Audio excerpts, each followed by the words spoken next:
think they're creeping down. Don't kid yourself. They're here. I'm like a magnet. Okay, so we're all here. Would you like to start? We need to adopt the agenda.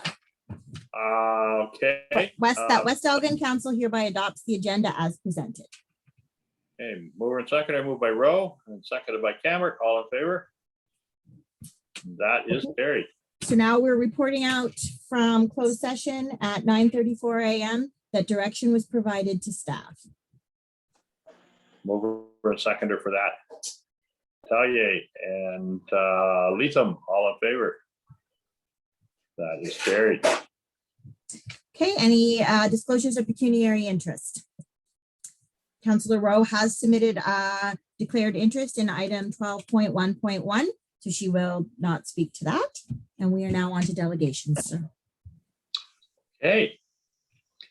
And I would assume that Marcia's our delegation. Oh yes, sorry, Marcia is our delegation. Yeah. Good morning, Marcia. What's on your mind this morning? Good morning. I was talking to Kelly Patterson. So she's the replacement right now for Kristen Monroe, who went on mat leave from the Community Health Center. So she's like the child and youth worker and runs all kinds of youth programs. And I've partnered with Kristen for the teen cooking and things like that in the past. Anyhow, her and I were chatting and they received a $700 grant from the United Way to do some youth activities. So her and I were chatting about some different ideas. I guess they had already been talking to the high school about some kind of a mural project, but with COVID and whatnot, and the kids not in class, it hasn't been moving forward. So we decided to work together, the Optimist Club and the Health Center, to try to do this mural project over the summer. So the idea is that we find some locations of where murals can be painted by youth. We put it out to the community and make it like a contest. So the youth submit their drawings of what they would paint at these locations. And then we provide the paint and the supervision for them to complete the project. We're hoping to have it done before the end of the summer, just to give the youth something to do. So when we started brainstorming about locations, both of the skate parks in Miller Park and in the Rodney Park came up as suggestions. We have already actually secured one location, which is the side of the Foodland in West Lorne. Steve Brown has given us permission as one location.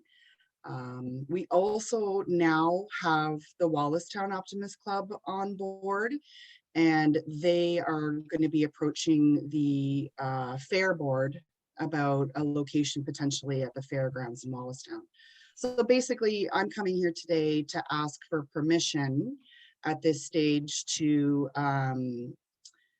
have these murals painted on each of the skate parks. Comments from Bonnie? So would you be doing like the sides of the runs or right on where the skateboards run? What is the plan there? I don't know that we've gotten that far in details, but I would expect that it would probably be the sides, because the skateboards running over it are just gonna destroy the paint. And certainly, you know, I can discuss this with Lee with regards to where he thinks specifically on the skate park would make the most sense for them, you know, even, you know, making sure we're using the right kind of paint and all of that. And you guys can also be part of the selection process. We haven't exactly decided how we're going to select the winners, whether we put it out to the public for a vote, whether we just select a committee that will review them and pick the winners. And if that's the case, you know, you guys can assign somebody from the municipality to sit in on that. Basically, we're just looking for the permission at this point, so then we can start advertising and planning the rest of it. We didn't want to get too far ahead of ourselves until we had spots to actually put these murals. I think it's a great idea. A bit of color is always really eye-catching for young people, and yeah, it shows that it's getting used. So I like the idea. Any other comments from council? Angela? Through the chair, Lee, is there any space on the side of the pool building to put a mural versus on the skate park? It's just a bigger space. I'm trying to picture the building in my head. Yeah, there's not with the doors. There's not really in the way the building is constructed itself. It wouldn't lend itself. It's not a flat surface, so it wouldn't lend itself to being painted. It would have to be, that would have to be something like what you've chosen for the library in Rodney, where it's a mural painted and then it's affixed to the wall afterwards. There's a chair, so there's a great cost. Lee, do you know the type of material that we're doing on the side of the library? Like, I'm not, I wasn't, don't, sorry. yeah, whether Yeah. we could, if that was something that rolled through my head, this is a fantastic idea. I just have concerns with tagging. I noticed that, you know, our staff had just recently refurbished the skate park, and when I was there on the weekend, people had vandalized it again. I wondered of doing a mural on a similar type of board that's going on the side of the library and mounting it up on, I don't know, poles or boards or something, and what we had available in the council grants to assist with displaying it prominently in the park versus putting it on the skate park.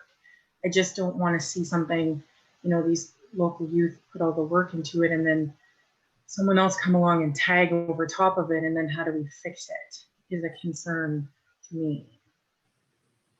Yeah, and I guess that was my first thought. That would be my only concern.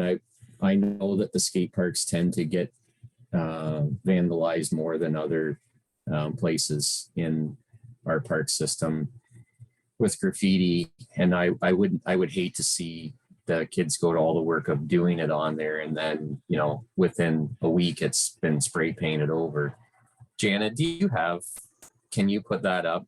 We had some thoughts here, just throwing this out here as an idea, but there's like an art in a park.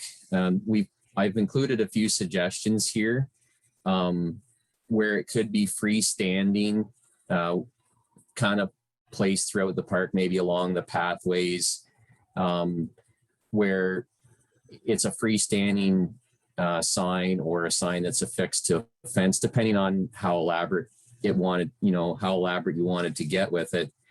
But I'm just wondering if, you know, if that would be something, rather than putting it on an actual structure, if that would be something maybe that could be done. It would be the same type of thing, right? Like you could still run it the same way. It's just instead of painting it on the skate park, it could be a freestanding, you know, that those signs could even be a back to back where you have one on either side.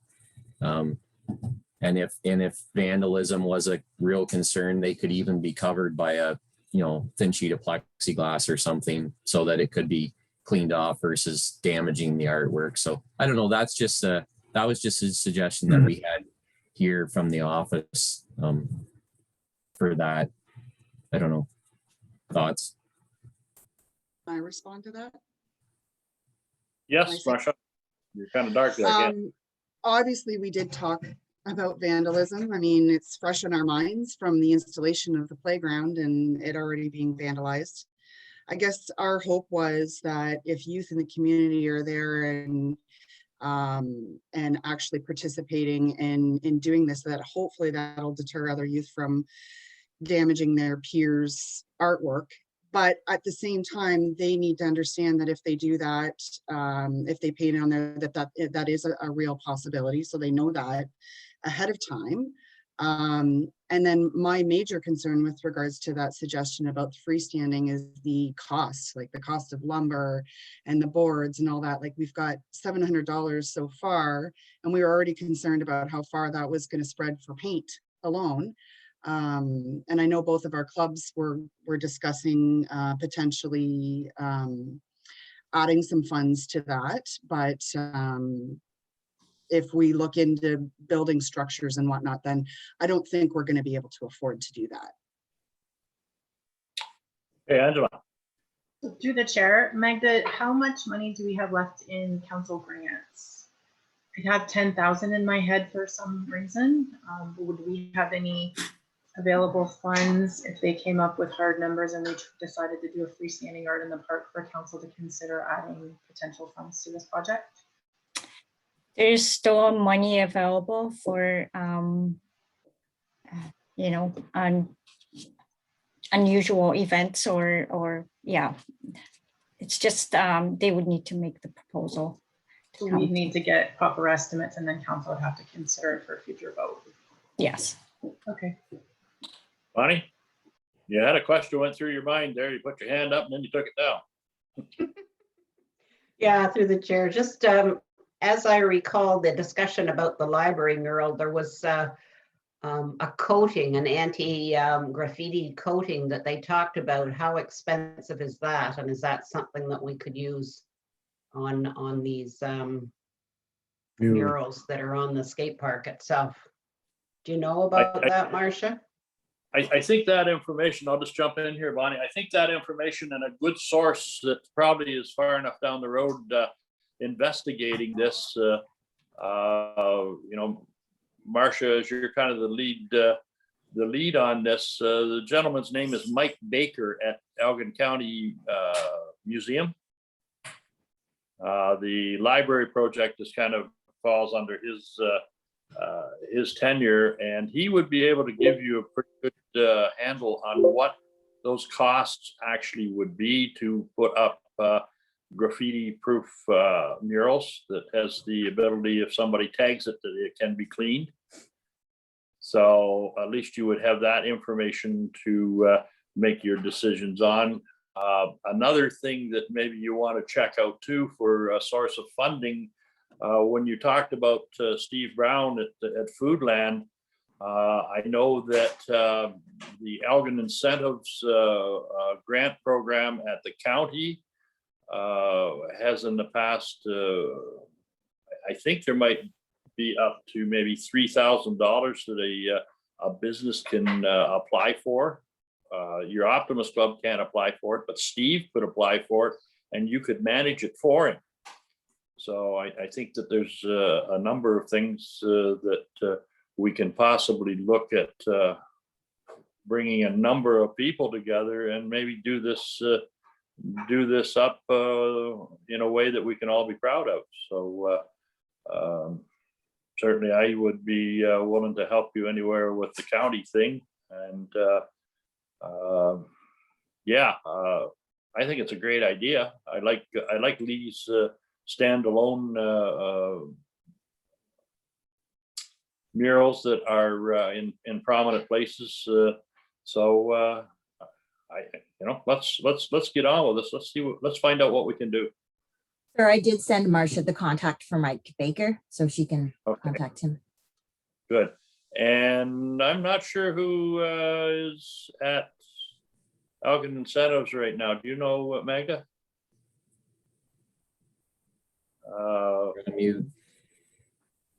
Our director left. I will find out who to get a hold of at Elgin Incentives, Magda, and see if there's an ability to grab some funding from that.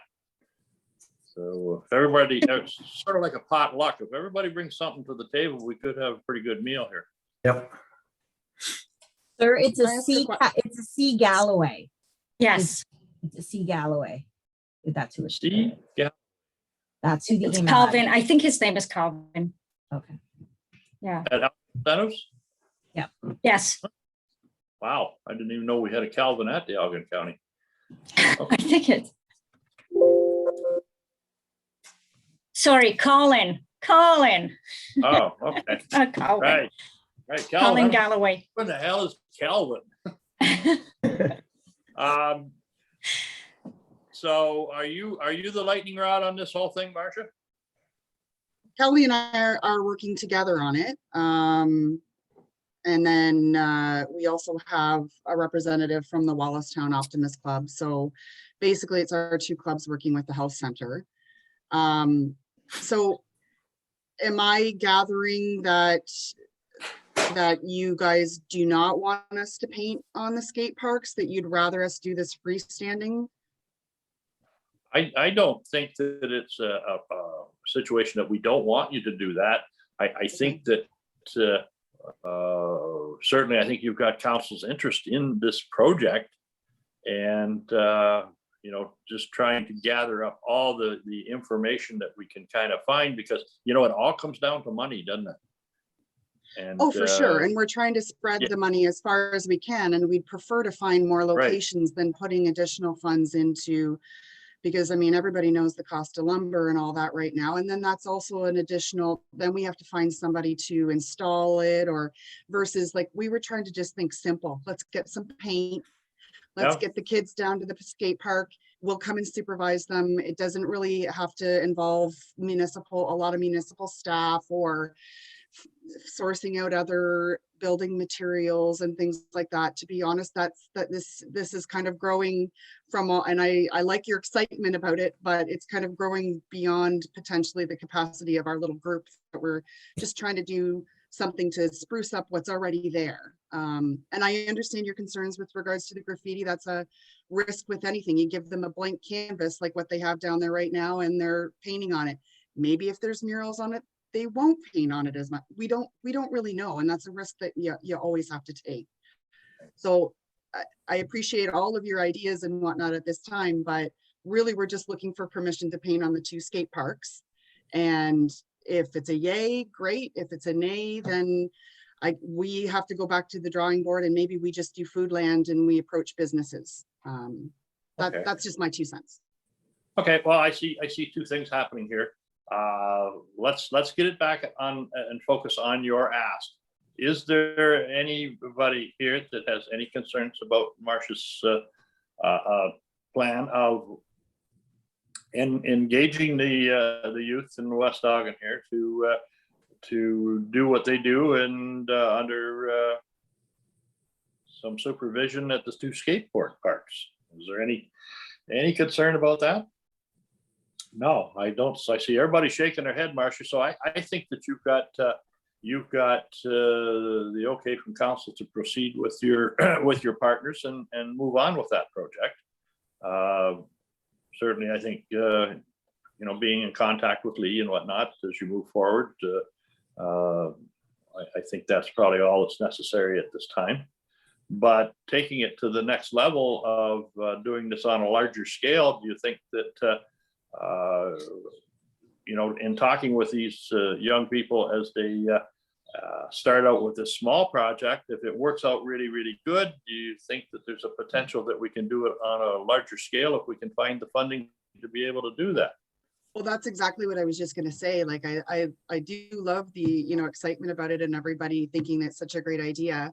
And if it turns out, you know, we have an overwhelming response from the youth, and then the community wants to pitch in some funds, and it's, you know, it kind of starts to come together that way, it absolutely can be something where, you know, for next summer, we can do it on a larger scale. It's just, sometimes it's hard with these teens to get them motivated to do something, right? So if we maybe start with something smaller first, see how it's received, and then kind of go from there. Yeah. Bonnie.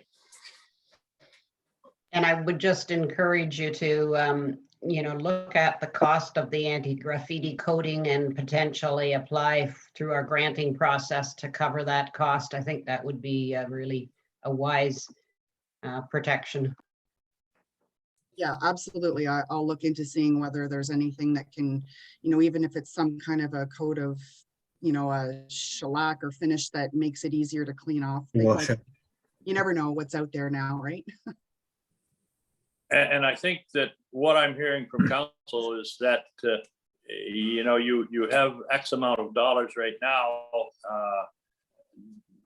and you're putting your plans together. I think that there's a willingness, if,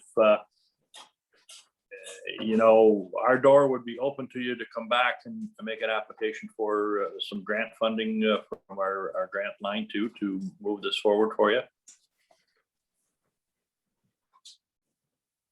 everybody comfortable with that? Yeah, sure. No, this sounds great. I think this just gets us started. And then, you know, we still have to go out there and try and get prices on and what all of it's going to cost. And I was hoping to maybe hit up, you know, Home Hardware and see what kind of deals they could give us if we're buying paint in mass amounts. And anyway, this was just the beginning. We just needed to have a spot first before we started to plan any further. Well, I think that everybody sitting on council here, and you know, we're what have we had 14, 15, 16 months of this hell on earth here, and I think everybody is looking for some good news stories, and glad to have you here this morning, Marcia. And you know, maybe there is a little light at the end of the tunnel. So I think there's a consensus around the table here to support your initiative, and look forward to more discussions. Do we need to do anything official here, Madam Clerk? Do I just hit the leave button? At this point, we're not giving her money or anything. You guys are supporting her project, and until she has more details, yeah, we're good. Mm-hmm. So Even yeah, if she- once I get more details, who should be my point of contact to send the information to, so that you guys are in the loop with regards to the selection process and exactly how we're gonna do it? Well, if you want to come back to, you send it, I guess you can send it to myself and Lee, because Lee obviously needs to know what goes on in the park, and then I will pass it on to council if they want to ask more questions, that kind of thing. Yeah. Okay, that Let sounds you know. great. Well, Okay. you all have Thank a lovely you. day. I have some pumpkins to plant. And I will, in the meantime, I will try to get some more information from the county incentive program. So we'll be talking in the future. Okay, thanks a lot, Duncan. Thank you Good for what day. you do. Thank you. Bye. So we're on the adoption of the minutes. Okay, I have an agenda printed out here. My technical advisor. We're on number 7. My technical advisor has got everything back working again. I have my own IT person. Okay, with that, we have the adoption of the minutes. We have a recommendation that the minutes of the council meeting on May 13th, 2021 be adopted, circulated, and printed. Moved by Rowe and seconded by Tellier. All in favor? And that is carried. Is there any business arising from those minutes? Seeing none, we'll move on to staff reports. First up is our favorite Aqua employee here, Sam Smith, is I see online. And good morning, Sam. How are you doing? Good morning, Mr. Mayor. I'm doing quite well. How about yourself? Well, so far so good. I think first quarter report for 2021 for the West Elgin distribution system. I do have a recommendation that West Elgin Council hereby receives the report from Sam Smith, Aqua, regarding West Elgin's distribution system 2021 first quarter report for information purposes. Do I have a mover and seconder for that? Moved by Cammert and seconded by Leatham. All in favor? And that is carried. Okay, Sam, let's talk that one over. Alrighty, so West Elgin distribution. So we've had no compliance issues in the first quarter. We did have our annual MECP inspection in February. We received a rating of 98.53. The one non-compliance was received for logbooks not being maintained or did not contain required information. Essentially what happened there was a mix-up between the Tri-County plant. They had a issue with their historian, and all data was lost, essentially resulting in a readout of 0. So there was very little we could do with that. Like I said, it was a Tri-County issue. So other than that, it's a very good score. We've had no issues with our sampling to date. All the results are good and within the limits. We're still following COVID protocol as everybody else is. As far as maintenance goes, we did do some inspections of hydrants and things like that. We had to, we're trying to get that hydrant fixed at the corner of Graham Road and Colonel Talbot. It's proving to be quite difficult. It's kind of a sketchy install, if you want to say that, from the get-go. We're planning to kind of move where the water gets, the hydrant gets fed from. So unfortunately, that hydrant's been out of service for quite some time, but we're working with municipal staff to get that fixed right away. We've had no alarms in the first quarter. As far as complaints and concerns, we did have we had the fire department call us in regards to pumping a hydrant out in January. Just didn't want it to freeze. And then on the 21st, we had some high flows, and we just found that auto flusher had been stuck open. We did have a leak over on Gilbert Street, over by the old Agnew factory, and that was repaired without too much incident. So that's about it. Quiet quarter. Okay, any questions for Sam on this report?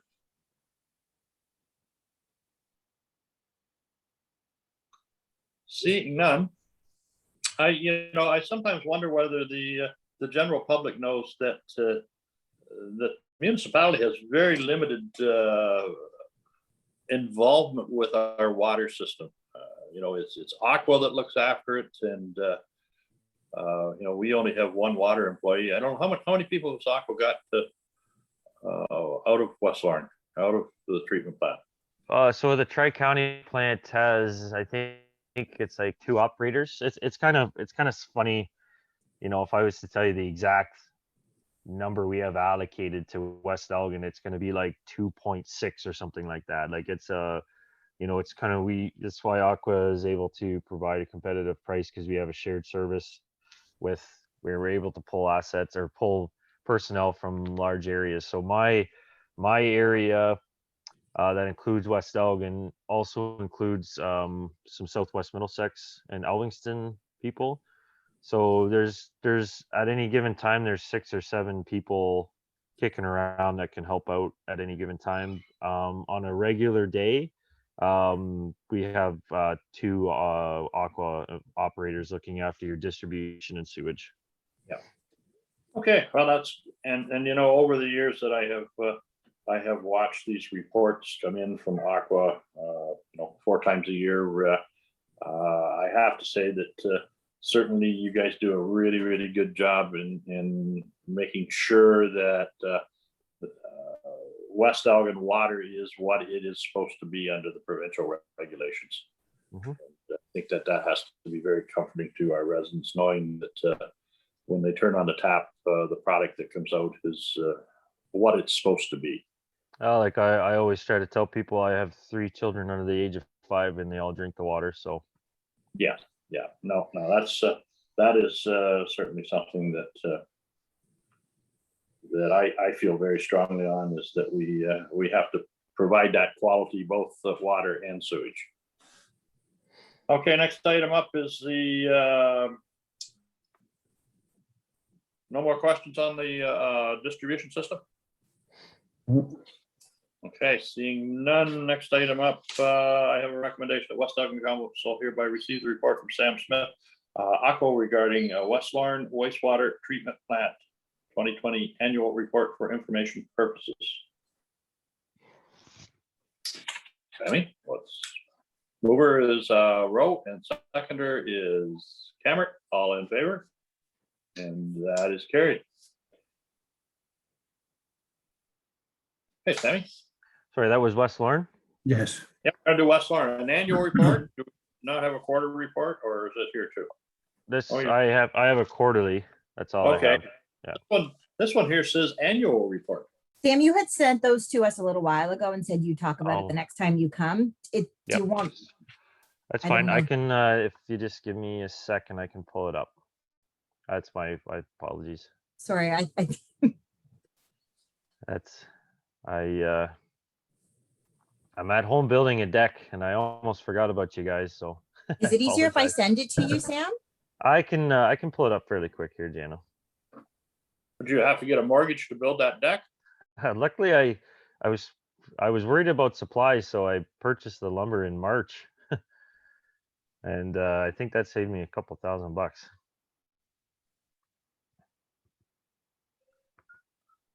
I was gonna say your numbers must have come in on the lottery. to get the deck built. So Sam, you'll need the West Lawn and the Rodney one. Both of them are on, but we're gonna do West Lawn first. Okay, so I have yep, I got the West Lawn pulled up here. So this is just the annual report.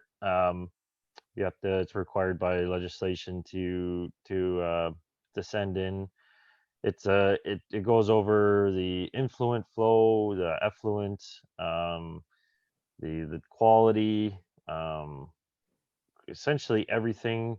Just because sewage plants aren't inspected annually like a water system is, so we send this in and they kind of go over to ensure everything is good. Overall, the sewage plant provided effective wastewater treatment in 2020. With the upgrades completed in January 2019, we did have a little bit of issues getting it straightened around at the start. So we did have a total suspended solids exceedance, but once adjustments were made, we were able to get that figured out. I won't get into the description or the lab results. We know that it worked really well. The biggest thing is the final statement at the end that states, where are we here? Summary, overall, the West Lawn wastewater treatment plant provided effective treatment in 2020 with only one exceedance of the effluent limits. So that's kind of the whole gist of it. But of course, I can answer any questions. Any questions for Sam on the annual report?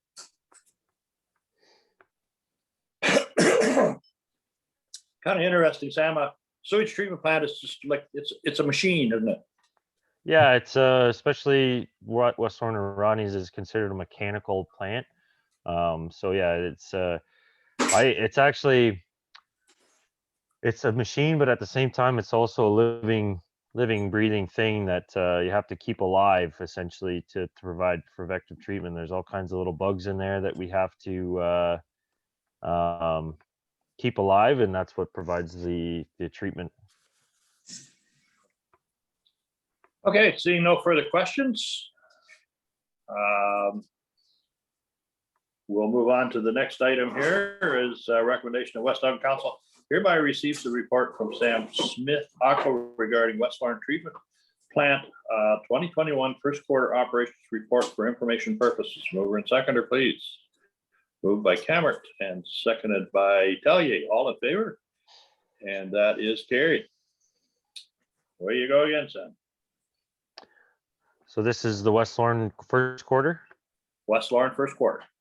Okay, so first quarter is kind of much of the same. No compliance issues. So I'm just scrolling down here.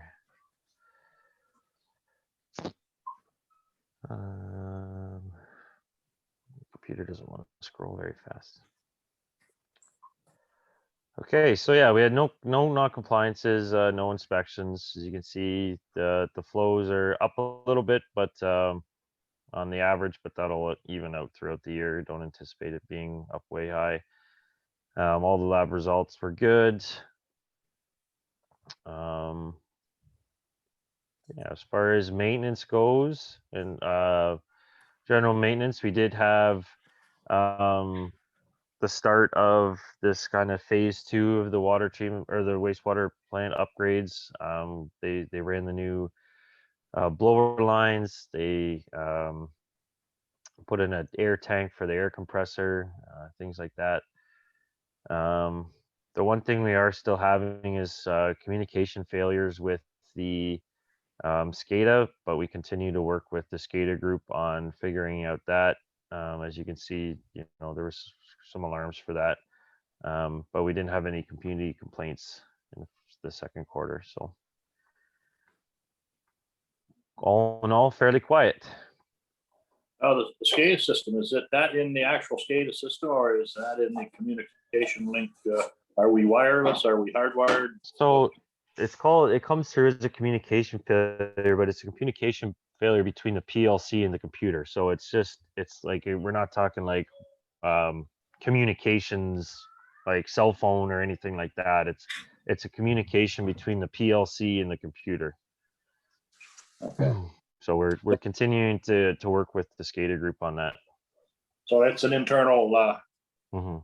it's an internal thing you're getting. Yeah. Any questions, Sam, on the West Lauren treatment? Seeing none, we will move on to the next item here, which is a recommendation that West Don Council hereby receives the report from Sam Smith Aqua Rodney Wastewater Treatment Plant 2020 Annual Report. You got the annual up there, I have it up. right? So do you need a mover and a seconder for that, or am I We good do to need go? a mover seconder to that. I went into a zone there. Moved by Tug, seconded by Cameron. All in favor? It's carried. See, it takes a whole lot of people to get us through a council meeting here, Sam. It's all good. It's a beautiful day. Probably everybody's mind's elsewhere. Okay, so the overview again. It's the plant provided effective treatment. We're holding on, waiting for this upgrades that we're all diligently working on getting started. But as you can see, we did make it through another year, so that's good. And it, I always speak of doom, but it was relatively easy. We were able to get through it without major issues. So all the lab results were good. We remained in compliance. No major breakdowns. We did have some repairs, and we did get the sand filter media replaced, so that helped a lot. But it's running fine for now. And again, at the very end, the summary. Overall, the Rodney wastewater treatment plant provided effective treatment in 2020 with no non-compliances and very few objectives exceedances. Capital improvements to the system will ensure continued success in the operation of the plant and to improve the effluent quality. Okay. Good.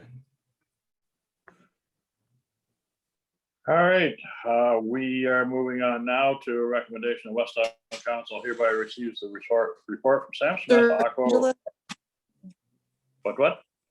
Angela has a question. Oh, you got a question, Angela? Sorry. Through the chair, Sam, can you give us a brief update on when the improvements will be made to the plant? We haven't had an update on that in a bit. Yeah, so Aqua's provided a proposal for the project management of it. I believe we are sitting down with senior staff next week to discuss that proposal. And that's as much as I know. I think if our proposal is successful, I believe that the consulting engineering work will start immediately. And then construction, I believe, early 2022. Thank you. Okay. Any more questions for Sam on that annual report? Yeah, through the chair, I had the same questions as Councillor Cameron, so thank you for that, Councillor Cameron. I just want to say, I really want to thank you for such comprehensive reports because as you can see, we usually don't have too many questions because you're so detailed. So I appreciate that and having it ahead of time, obviously in our package. And we read it and we can ask you questions now, but they're so comprehensive that all done. Thank you so much. That's good. I'm glad to hear that. Thank you. Okay, seeing no further questions, we will move on to West Ogden recommendation. West Ogden Council hereby receives the report from Sam Smith, R.E. Rodney wastewater treatment plant 2021 first quarter operation report for information purposes. Mover and seconder. Moved by Rowe, seconded by Tellier. All in favor? And that is carried. So let's talk about Rodney. Okay, so again, it's much of the same in the first quarter. Not a whole lot of major maintenance, just general maintenance, upkeep. Just waiting for this project to start. The flows are up a little bit, but that should level out throughout the summer. All our lab results are below objectives and things like that. As far as maintenance goes, like I said, just minor stuff, just our monthly regular preventative maintenance. We did have to install a new wasting pump, but that was done successfully, and we had no alarms and no complaints. So all in all, a quiet quarter at the Rodney sewage plant. Richard? Yeah.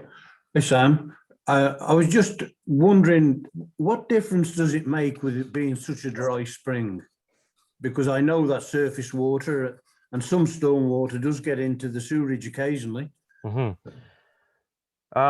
So it's definitely going to lower your flows. You won't see that. That'll probably be reflected in the second quarter, Richard, through April and May. It's been quite dry. That definitely will be reflected in there. As far as quality and treatment, it doesn't affect things. It's actually better to just get sewage instead of it watered down stormwater sewage. And it also helps the level of the lagoon. These dry hot days are getting things start to evaporate the lagoon up, which is needed because we don't really have a way of emptying that lagoon right now. So we rely on evaporation quite a bit and low rainwater. Okay, thanks. Any other questions?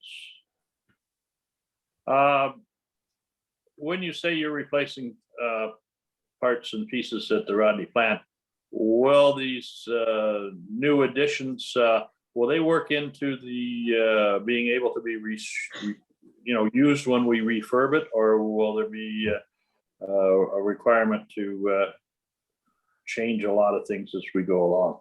No, for the most part, our the big upgrades is essentially like for like, other than where there's improvements for efficiency. Like, I'm not gonna go and replace an entire surface mixer because it broke down. We can get by with 4 or 5 out of the 6.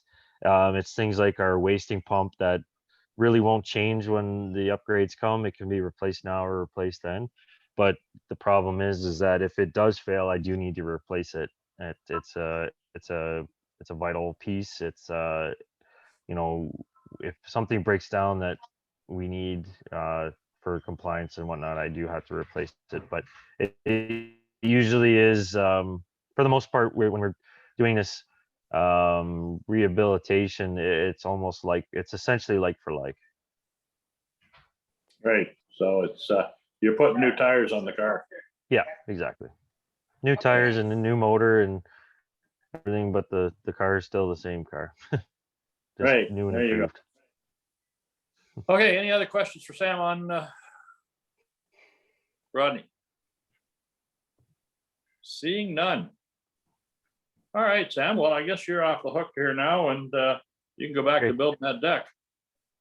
Thank you very much. You guys have a good day. Okay. Thanks a lot. Thank you. Thank you for what you do. Yeah, thank you. You're welcome. I don't know, sir, Okay. do you want to move on, or do you want to take a break? We've been at it for an hour and 15. Keep going? What? Well, I don't think we could probably, let me see here. Sorry, I just thought I'd ask because this is about the time we normally take a break, so. You want to, does everybody want to do Lee real quick? I think we can, or is that going to get us into a lot of discussion? Do you want to keep moving? We can keep moving. Yeah, are you okay, Lee? We can get you through, and then we can take a break when you're done. Why don't we do that? We have a recommendation here that. Sir, you might as well wait because we need to have the discussion before we make the recommendation. That's what I just looked at the recommendation. So. Lee, do you want me to show the maps so we can? Yeah, let's talk talking? about the electronic signs and placement of them. Lee, would you like me to have the maps up? Sure, put them up. Sure, that'd be fine, Jana.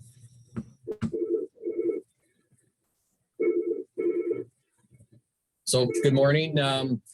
This report for the electronic sign placement was done, as you remember, we talked about putting information signs in the two towns, and we were tasked with finding some locations for those signs that would provide the services needed to support the signs while, you know, ensuring that we get it as that they're as visible as possible.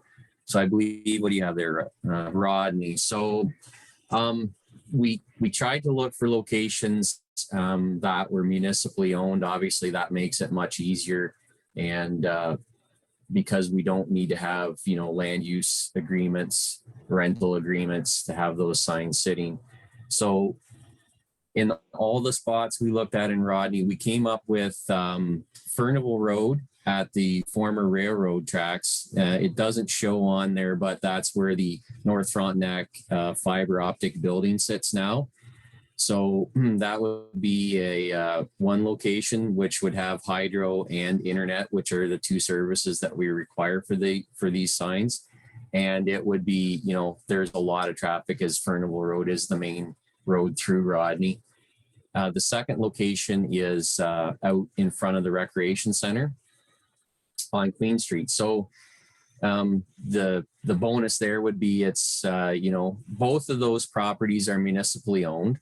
The property on Furnival Road, we've reached out to North Frontenac to see if there would be a way of including that in the agreement with them to have that building on our property. And with the recreation center, obviously we have the internet and hydro there, which is already under municipal control. So that would be just simply running it from the recreation center out to the sign. We believe that the sign on Furnival Road would probably get slightly more exposure just due to the traffic volumes. But the sign at the recreation center would probably get more foot traffic, and it, you know, it could be used for functions that are being held at the rec center. So with it being connected to internet, the messages on those signs could be changed, often could be changed as needed, even on a daily basis, you know, if there was things coming along. So those are the two locations in Rodney. I don't know, do you want to look at West Lorne and then we can discuss all together, I guess? Well, why don't we stay on Rodney first? Why don't we come to a conclusion with Rodney? What are your and as I don't have you on screen here, so what are your thoughts, Council, on the recommendation coming forward here? Through the chair, I went back, look. I really like the idea of having in the rec center. I like these thoughts on the foot traffic. If everything's right there, we don't have to go into an agreement for that. My other component that we're not thinking about maybe is residents are right across the street. The lights from it, we might have a couple people not enjoy that. We already have sometimes residents that, you know, there's a lot of traffic, there's a lot of things going on. It's only a few times a year that there's a lot of traffic, and they realize that. But I'm thinking a light on it all the time might not be something that they're very happy with. So that's the only thing I can think about having it in front of the rec center, but I really like that idea. I do also think the other option is great too. So yeah, what's the monetary, if we have it on Furnival by the North Frontenac, other than what's included with the sign, but what was the other for the, sorry, I'm not speaking well today. What was the other for the electricity and the hydro and such? Yeah, I mean, I guess if we looked at the location by the North Frontenac building, that we would have to come to an agreement. We would look to run hydro and internet from the North Frontenac building to the sign, to service the sign. So that would be an agreement that we would have to have. North Frontenac currently has those buildings sit on municipal property. We do have a written agreement with North Frontenac Telephone Company for that. So that would be something that we would have to work through with them to come to an agreement on how to service that sign. But I'm sure that it could be fairly easily done from those buildings. To answer your second question, the sign being across or in front of the rec center, our understanding is that these would be double-sided signs that would be perpendicular to the road so that you would see them coming from both directions. So I think the light itself coming from the sign, it's not like it's going to shine directly across the road right into somebody's front window. And with the parking area to the east of the rec center and the park land to the west of the rec center, I think there's enough distance there that I don't think light pollution from the sign would be an issue at either location. Yeah, thank you. Any other questions for Lee on the Rodney? I'm just kind of wondering, Lee, you haven't approached North Frontenac to say, as you are a business within West Elgin, would they consider with a little bit of FaceTime on the sign sponsoring the hydro and the internet required to run it? Yes, we have. Oh, Yeah, sorry. Go ahead. Mr. Mayor, yes, I have approached North Frontenac. I shared with them our ideas and plans in terms of the sign installation. And I did receive the response that they think it's a great opportunity for them and they are looking forward to enter some kind of agreement with us. Makes the decision easier, doesn't it? Mm-hmm. Bonnie? My thoughts just in terms of the Rodney sign placement, I would say that both choices are not ideal. I guess I wondered, I mean, yes, it's more complicated to get into a lease arrangement somewhere on the four corners there, but certainly that would elevate the visibility to a more ideal location. And I wasn't sure whether as you're standing along any of the shops in Rodney there, would you be able to look over to the North Frontenac sign and see it? Or how close would you have to be? I couldn't sort of visualize how close to the road it might be to be able to visualize it as you're shopping along the main street there. I don't believe that you would be able to see those two locations. You would not be able to see from shopping downtown. Mm-hmm. So that's why I was thinking that should we be really having some discussion with the owners of the four corners to see if there is a reasonable price range for placement down in there. That's, to me, the ultimate spot would be, where the potential new gas station and car wash and whatnot are going right down at the corner of Furnival and at Furnival and Queen Street. When you take a look at the positioning either down at the rec center or down at the North Frontenac, residents that come in off of Queen Street and are going downtown either to the bank or to the grocery store, they won't have any exposure to that sign whatsoever. And so have we taken the opportunity to talk with the proponents of the redevelopment on Furnival and Queen to see if there was any interest in hosting this message sign? We did not speak with the owners at the corner of Furnival and Queen. The corner of Mariah and Furnival, which was tossed around earlier, is not an option. I can confirm that. That would be not only dealing with the owners of property at Furnival and Queen Street, it would also be dealing with county engineering when you get in close proximity to a main intersection, especially an intersection which is offset like Furnival and Queen Street. You have to be very cognizant of that sign would have to be put back and placed in a way that it does not provide, that it does not create blind spots for traffic around the intersection. And sometimes when you're putting something at a very busy intersection like Furnival and Queen, somebody trying to read an information sign while they're navigating that intersection can create a hazard in itself. So yes, it doesn't have, yes, the other two don't provide the exposure, but when somebody's traveling on Queens Line or on Furnival Road, and they're wanting to look at that sign as they drive by, they're driving in a straight line. They're not trying to negotiate a main intersection in town at the same time. So those are the things that we need to be aware of as well. I actually believe Brian joined us back because I think he's talked to the owner and he might have an idea of that gas station, whether they have their own sign or not. Brian? So thanks, Mayor and Council on that.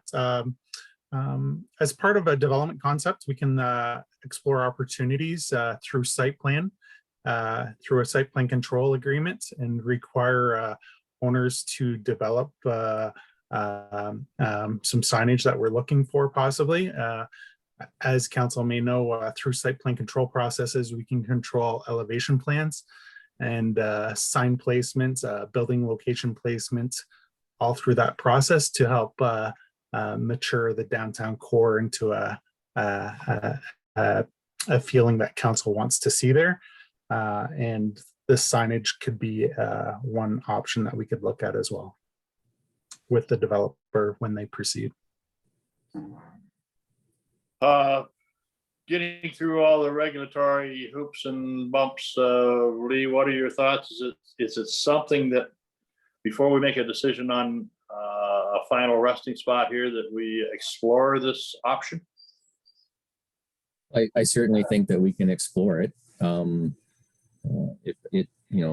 As Brian said, it could be, obviously, if that was going to be the placement, if council chose that location as a placement for the sign, and if all parties involved agreed, to the fact that that sign be there, then I would suggest that that sign wouldn't be put in until obviously development of the property. We wouldn't want that sign there before things were built out. So, I don't know what the timeline is on that. We're just in the early stages of this right now. So obviously that's going to delay installation of the sign. But if that's the spot where you feel that you would like to see it, then obviously waiting that extra time would be worthwhile. Yep. I don't know who was first here, Angela or Teresa, but Teresa, you're in the center. We'll pick you up first. Thank you. I guess I'm the chicken and she's the egg. So I'm just going to throw this out here, probably a horrible idea. How much space do we need for the sign? Because I'm thinking about the patch of grass at the Canada Post right there. I don't know exactly. I'm just throwing it out there. Oh, yeah, let's see Gianna's face. I don't know. I'm just throwing it out there as another possible spot. There's a lot of traffic An there. agreement with the federal government would be long and drawn out. I don't know if the house owns it or they own it. Like, do we know who owns that? Like, obviously we do, but sorry, we don't own any property on the backside of the sidewalk. So that grass area in front of the post office would be owned by the corporation. The federal government. Yes. Scrap that then. That was a bad idea. Haven't had my Wheaties, obviously. Angela. So through the chair, are we looking at entering into a long-term lease agreement for that corner with a landowner, which could potentially have financial binding implications to future councils over a sign that is supposed to be providing residents with information? This was the funds were provided by a provincial grant. It's getting overly complicated in my mind, and it could have long-term financial implications to the tax base, which isn't something that I supported or want to get into. Like, we own the library. Have we considered that as a property, putting it there? I realize they have their own sign, but we would just have to make sure that the height superseded their sign and that it's more visible. I'm not comfortable first of all, delaying potential development or agitating future development in Rodney, to get into a long-term agreement over a sign that I'm pretty sure only 20% of the residents are going to read. I guess I can speak to that a little bit. For starters, the library property we did look at, we looked at all property we looked at multiple spots before this or during the preparation of this report. The library was one of those spots that I looked at. I don't feel it's a suitable location. Number one, there's already a sign there. There's the memorial stuff out front. There's just no real good spot for the sign there. And with the buildings on both sides, it doesn't give great exposure to people coming down the street you're going to get a limited opportunity to see that sign. And two, I guess, the spot on the corner, if that's something that you're thinking about with that development at Furnival and Queens, obviously, there may be an opportunity to reach some kind of an agreement with them, as Magda spoke about with North Frontenac, right? It wouldn't necessarily have to be a monetary lease for the placement of that sign. So it is an option that we can explore. It's just, it's going to take us a little bit of time. I think time we've got, it's just that, we got to make sure that we place it in the best position that we possibly can place it. And I know that for those of you, has anybody read the Dutton Dunwich sign? There's a lot of information comes across that sign. And again, there's so much information there that if you were driving by, you would only catch a snippet of it. So I think we got to try to make it as captive an audience as we possibly can to get that information out. Did you have a question, buddy? I guess I was thinking about the Dutton sign, and I know you've thought about this. What were your thought processes as you were eliminating the town hall building and having a sign that either hangs out from the building, or I know there's not enough room for a pole, but is there a way to attach it to the building and hang it to be seen from both sides?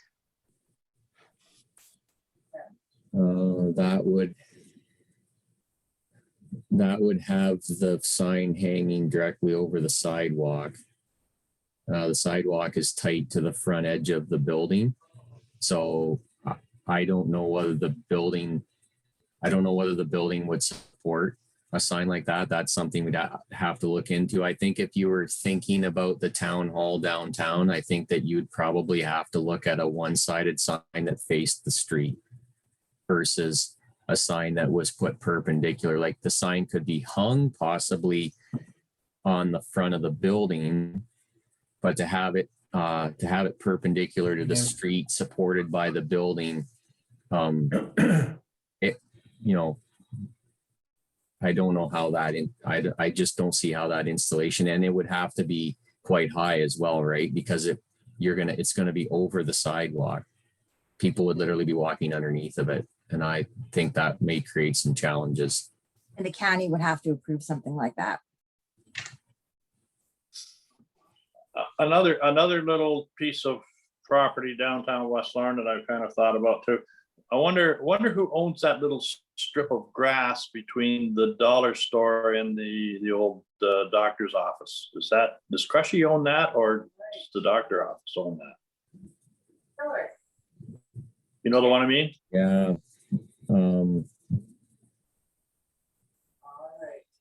There's a little, maybe was it 10 feet or something like that? I'm just wondering if it's there, if that's going to give us enough visibility. Like I said, we don't want it someplace where it's going to be blocked by surrounding buildings. Mm-hmm.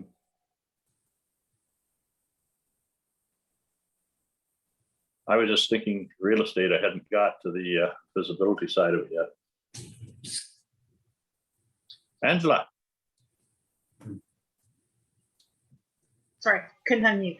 Is there any way to get county permission that and Lee, I don't know if this is possible structural wise, to suspend the sign between some light posts facing the road near one of our buildings downtown that we own that has hydro and internet? I realize we have to get county approval to do it. And then the signs aren't out in, the distance from the main core where the majority of people congregate.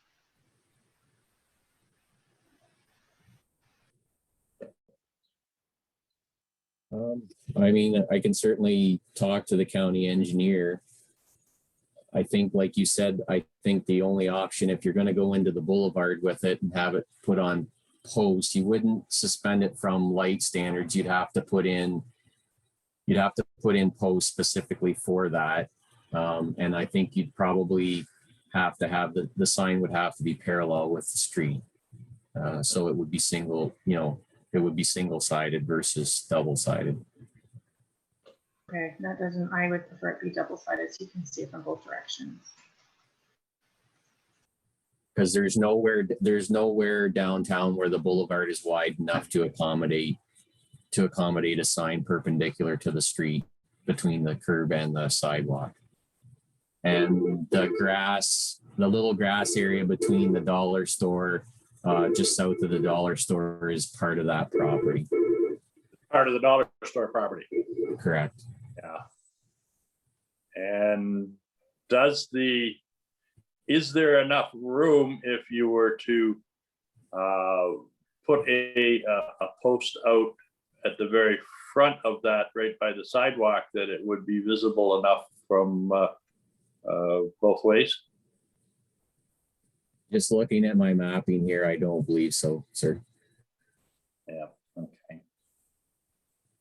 It's a very narrow strip, and the buildings on both sides. The dollar store has that bit of overhang at the front, but the building to the south is brick right to the sidewalk, right to the edge of the sidewalk. Bonnie, you had a hand up. I guess, my gut feeling is that we're not going to find an ideal spot, and people will get to know where the sign is. And if they want information, they'll drive around and see. We can't really spoon feed people. We can make it available. If they know where to go to get it, they can get it. So, I think we've pretty well covered all our options here. And to me, the better of the two that were offered would be at the North Frontenac site myself. Richard. Yeah, I tend to agree there with Bonnie. I think that it would be ideal at the crossroads in Rodney, but I think it would be a huge distraction. So we got the choice of two, going back to the same, either to the wreck or to the railway lines. And I just got a feeling with the traffic and that's going down to the lake, or will be. That is as good a place as any, and especially if they'll help us out with the electric and the internet, I think it'd be an ideal spot. Okay. Well, we got the hair kicked off this cat pretty good. Am I seeing a consensus that we instruct Lee and Magna to further negotiate with North Frontenac, and that is at this point in time our preferred site? Is that reasonable? Okay. That was painful. Yeah. Okay, so I'll show West Lorne now, Lee. I think West Lorne may be a little bit easier, sir. So okay, let's do that. We tackled the hard one first. Yeah. So in West Lorne, obviously for the reasons that I explained for Rodney, and with West Lorne's intersection being historically challenging for some people to navigate, I think we definitely want to keep it away from that main intersection of Graham and Pioneer or Main Street. In West Lorne, we've identified 2 locations, the first being at the former railway crossing. We do own property on the east side of Graham Road at the corner of Graham and Monroe Street, where North Frontenac's building, fiber building is located. So we would have the same services available. The same agreement could be, we could negotiate the same agreement for there. It's open both directions, so it's highly visible. That's the busiest stretch of road we have in West Lorne, is that stretch of Graham Road from the main intersection to Highway 401. So visibility is going to be great there. So that's the first location that we have. The second location that we thought about was right out in front of the arena. Obviously, a municipal facility, we have hydro, we have internet there already. So it will be quite easy to run from the arena out to the sign, and it is open on both to the north and the south of the arena. So traffic going by would have lots of time to be able to see that sign as well. So I think really, either one of those locations would be quite ideal. I think if you're looking for just volume of people who are going to see the sign, I believe that the sign at the former railway crossing would probably get a little bit more traffic. Okay, yeah, this one is a lot easier. Any thoughts one way or another, Angela? Through the chair, I just have a question. If we put it at the old railway tracks, it's going to be large enough you could probably see it from some of the retail locations within our core. Am I correct in that thought process? I would think that you'd be able to see it easily, probably from the bank north. Okay. And my other question is, if we put it at the arena, would it bother the residents at night with the light or the ambient? No, I think it would probably be the same. I think we're probably in the same position as the rec center in Rodney. I think that there's enough open space. We have the arena parking lot to the south and the lawn bowling to the north. And with the sign sitting perpendicular, I don't feel that the light would be an issue at either location. Okay, thank you. Teresa?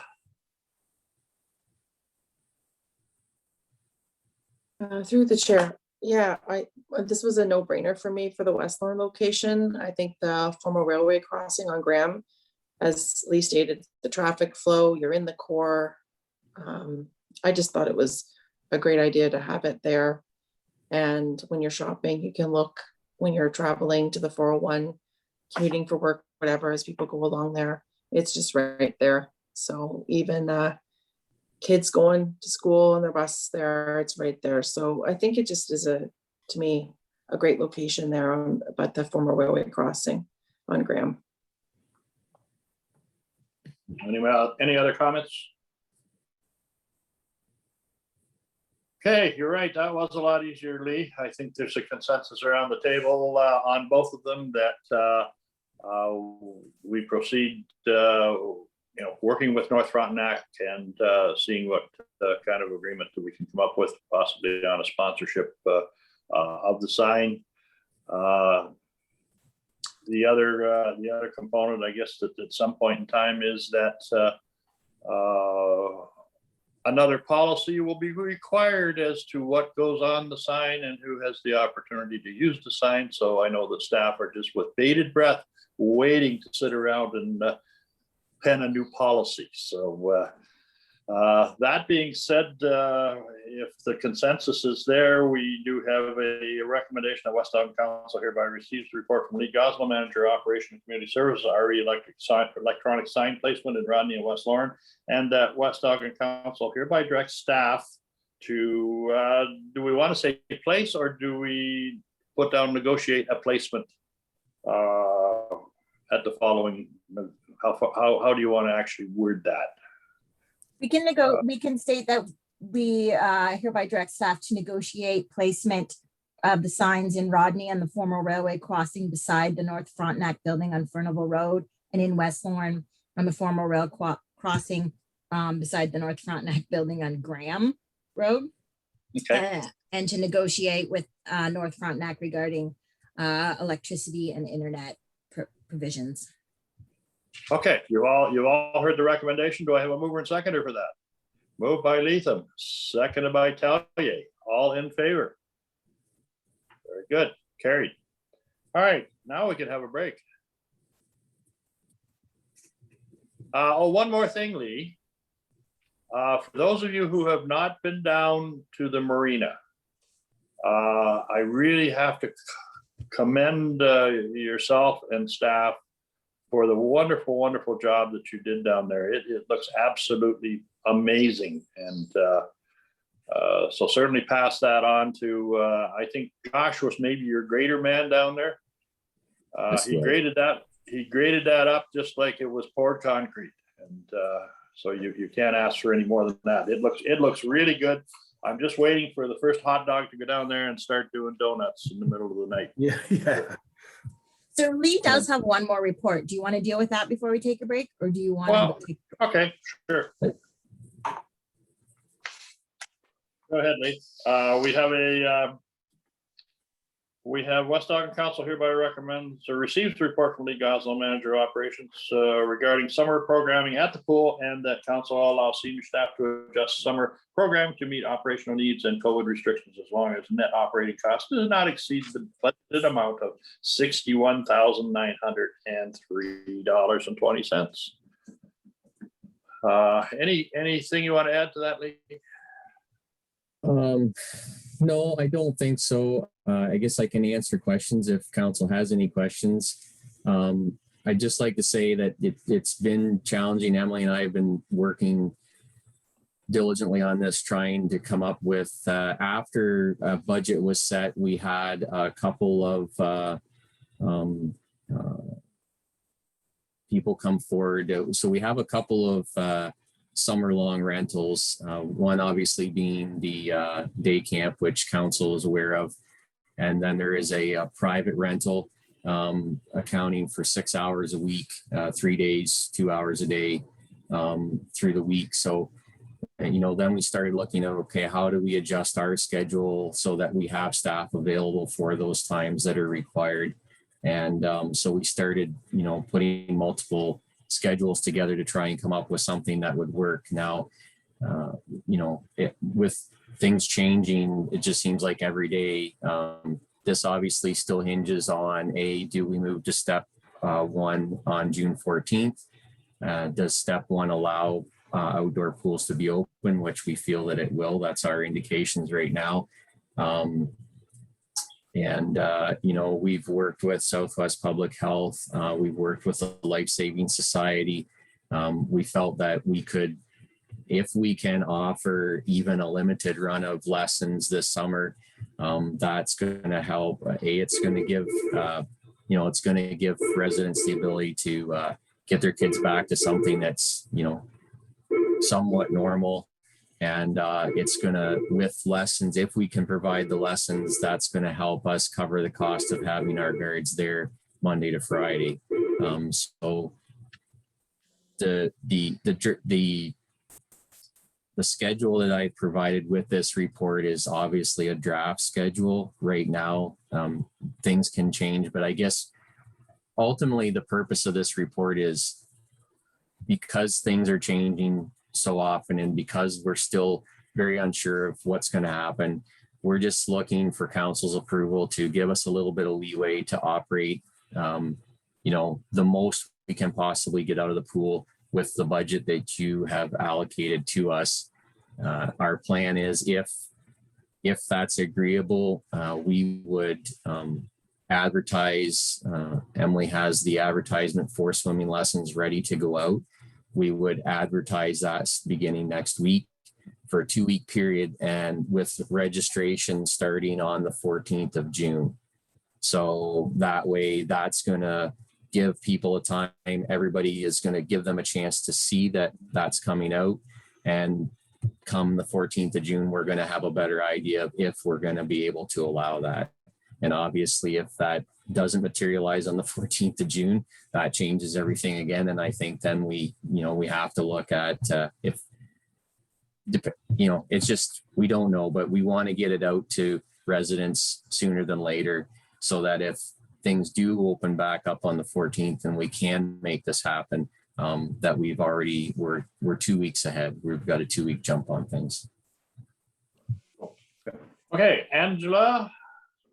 Through the chair, thank you, Lee. This was great to see. I was really happy to see this. So I noticed in your report that you mentioned semi-private.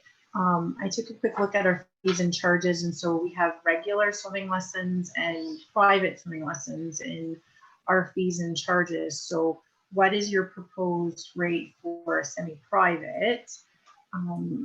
So when sorry. I guess, are we going to have to pass that at this meeting to make sure that you can move forward to launch this on the 14th then? And I don't see our fees and charges in our meeting. Yeah, I call it semi-private. I guess really what I was meaning with that is in order to make it work financially, unfortunately at this stage, for what we would be able to running private lessons wouldn't provide enough revenue to offset the costs to keep within budget.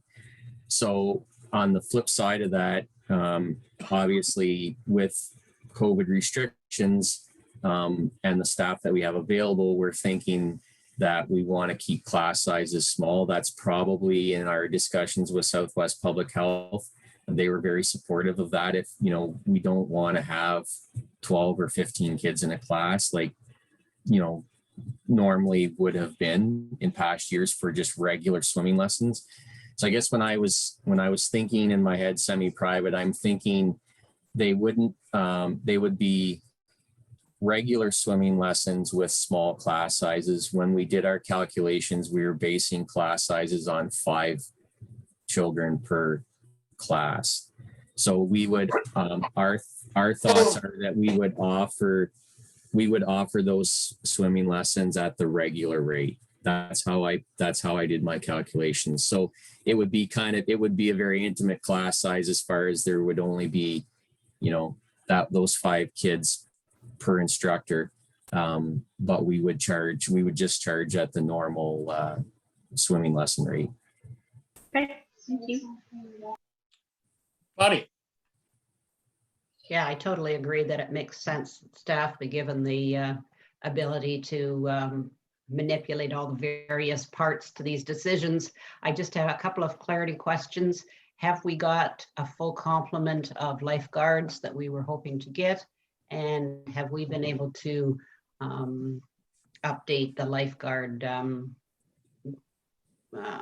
levels that we weren't able to last year? They are training level refreshers.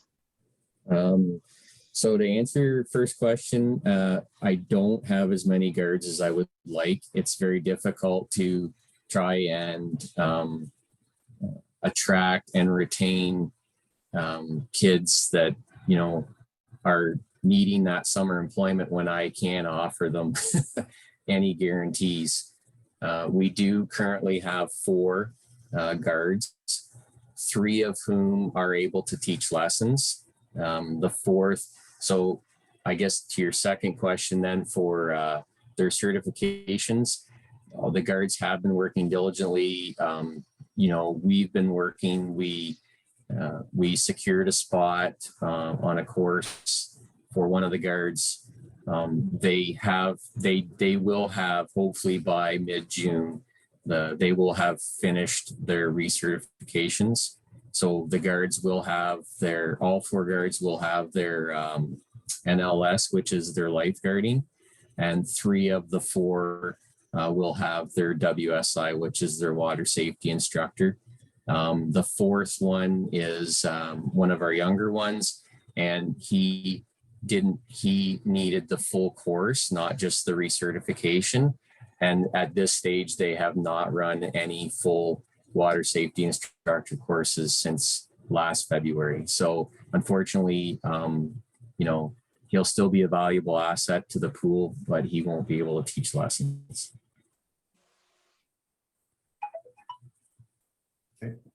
Thank you. Any questions on this?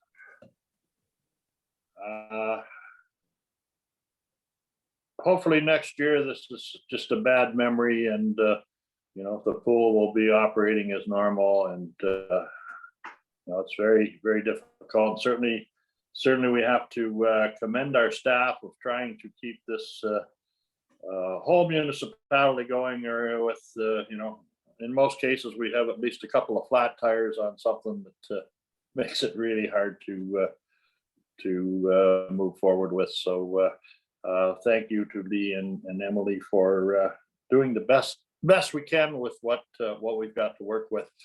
Is there a indication, is Dutton going to have their pool open? Have you heard? No. No, I'll see. They've confirmed that it will not open this year.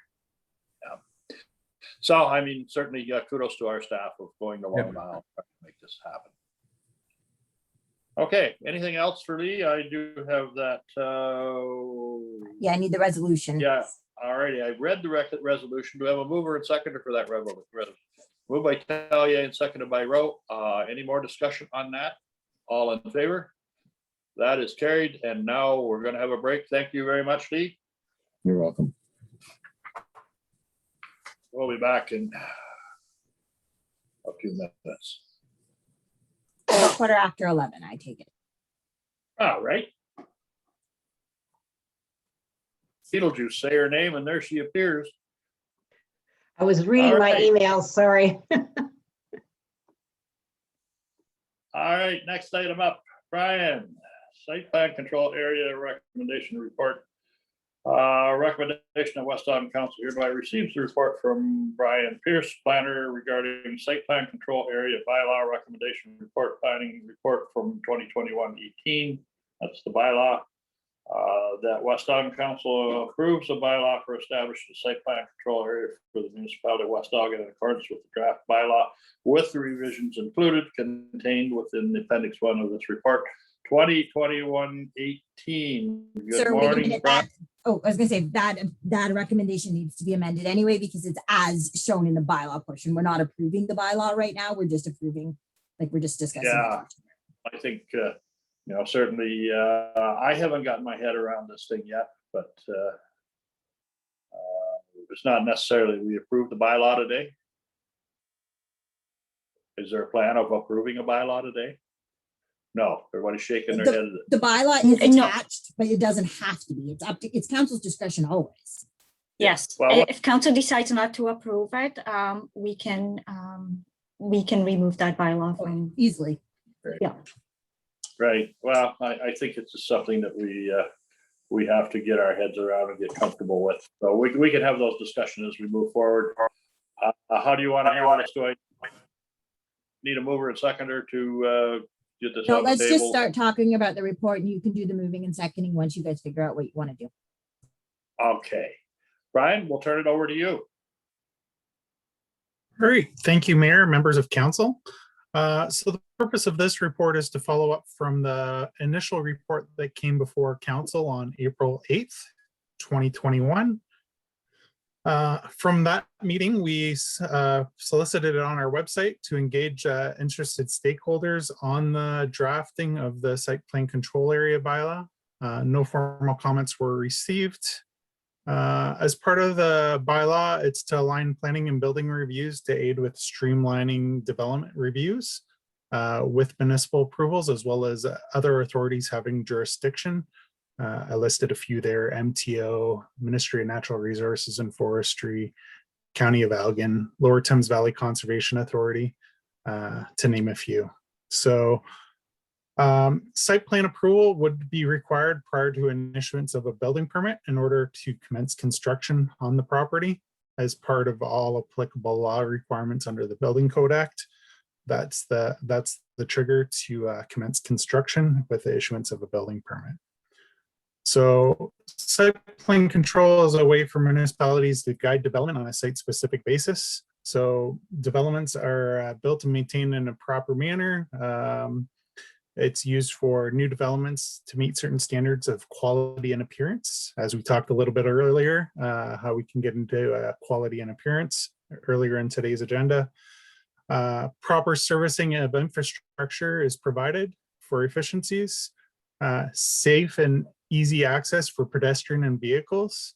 Appearance and design features of buildings, sustainable design elements as well as looking at landscaping, parking, and drainage aspects, and also looking at nearby properties that abut the development to ensure land use compatibility for noise abatement, screening, landscape design elements.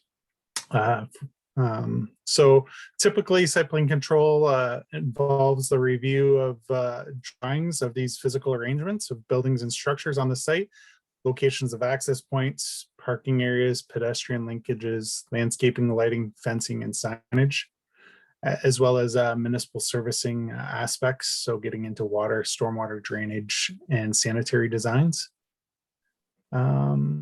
So under the drafting of the bylaw, there are certain developments that don't require site plan approval. And this is based on our official plan policies embedded within the West Elgin official plan. So this typically goes towards low density residential development and agricultural uses. So you can see that all in section 4.1 of the draft of bylaw. It outlines certain land uses that are defined in the zoning bylaw that would be exempt from it based on the policies of the plan.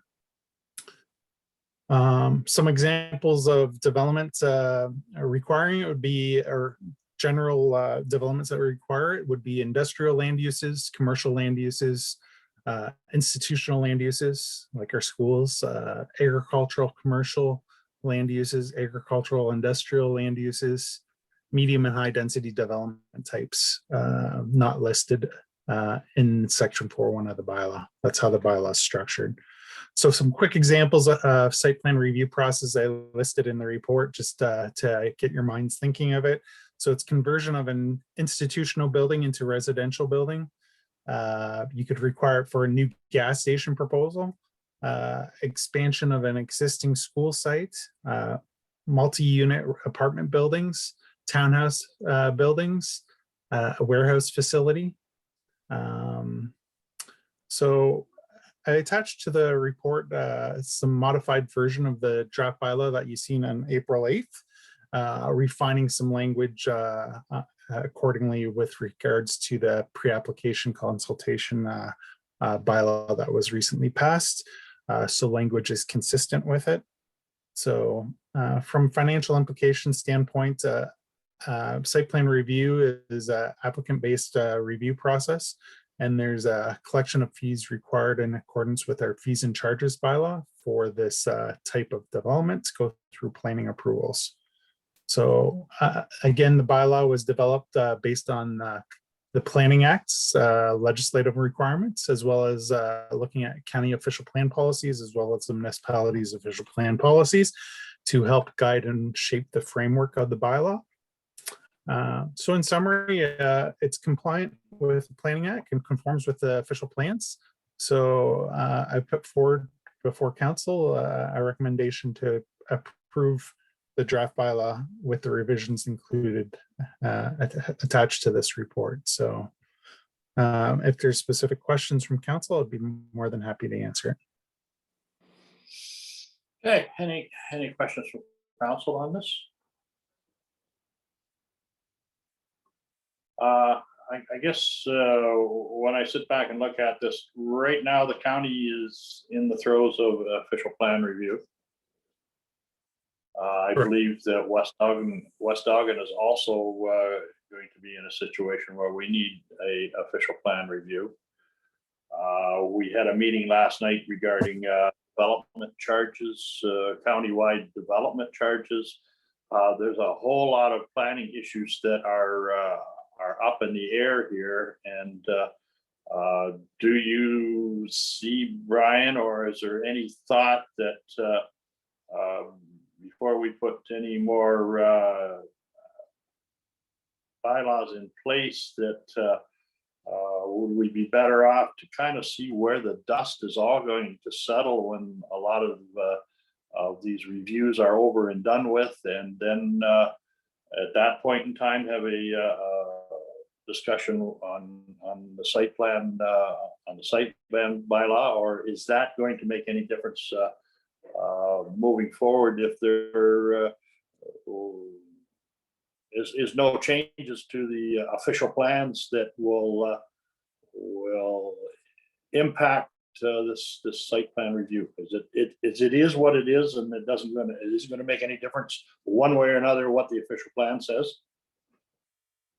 Great question, Mayor. Through you, official plan can contain policies to help guide the framework of the site plan control area bylaw. It's always recommended that official plans have official plan policies regarding site plan control area bylaws. So it has the abilities to enable the creation of site plan control area bylaws. So that exists today in the planning documents, and it's good planning merits to keep policies in place to help enable this.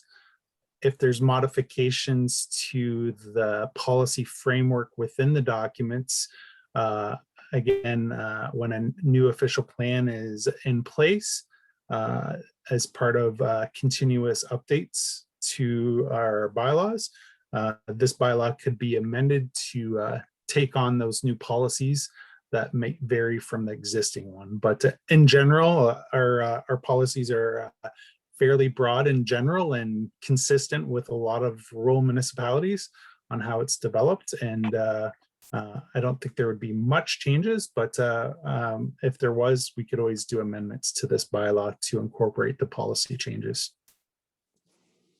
Angela. To the chair, knowing that there is potential of some large subdivision development within my ward and due to some recent land sales, would this bylaw make it easier, being that they would have a clear outline of what they need to do to get site plan approval? It allows their planners to have a clear understanding of what you're looking for, and it's all, you know, I's are dotted, T's are crossed, and so that we don't run into the same process that has happened in the past with large developments, where there's continuous ongoing back and forth that eventually takes years, or has taken years in the past, because, you know, they have to keep changing plans and going for environmental studies that weren't initially laid out in the first process. This, in my mind, helps set this out right from the get-go. Is that what this bylaw is implementing? It will help with that. As I mentioned at the beginning of the report there, it helps streamline the approvals between planning and building, as well as involving all approval authorities that are involved that have jurisdiction, i.e. if I front onto a county road, involving the county at the get-go at the initial stages to help shape the development concepts going forward, so that the approval process is quickened and streamlined based on initial input through pre-consultation requirements. So there are multiple developments that will be up and coming.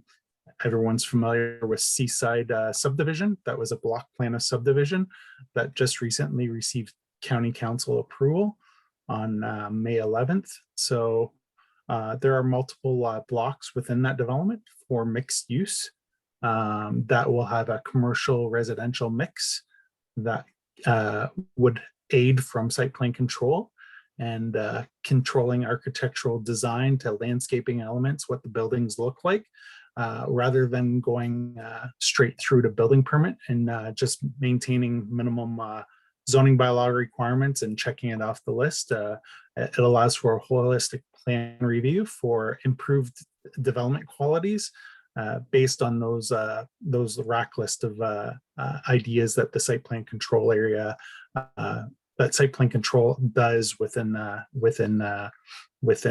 considering developments based on those bullets I mentioned to you earlier in the report. Thank you. A question for you, Brian.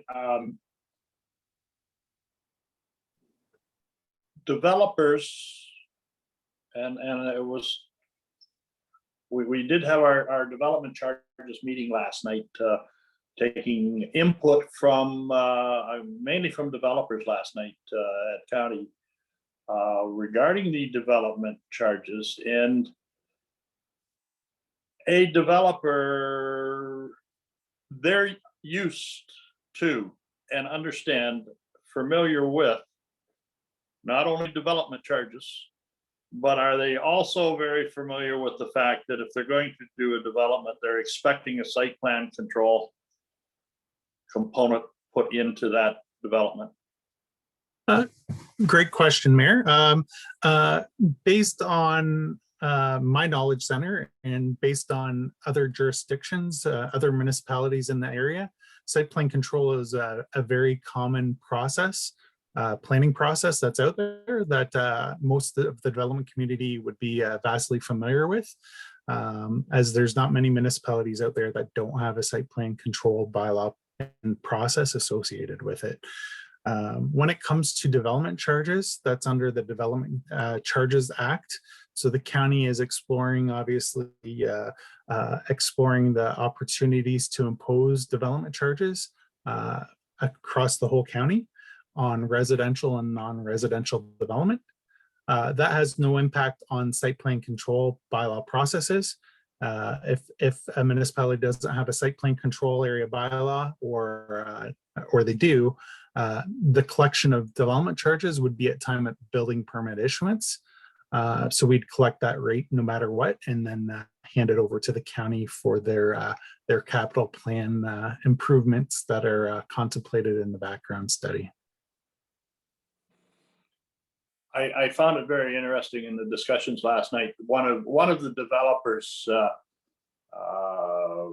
very active around Central Elgin, his comments were as this, that development charges are based on the fact that development pays for development.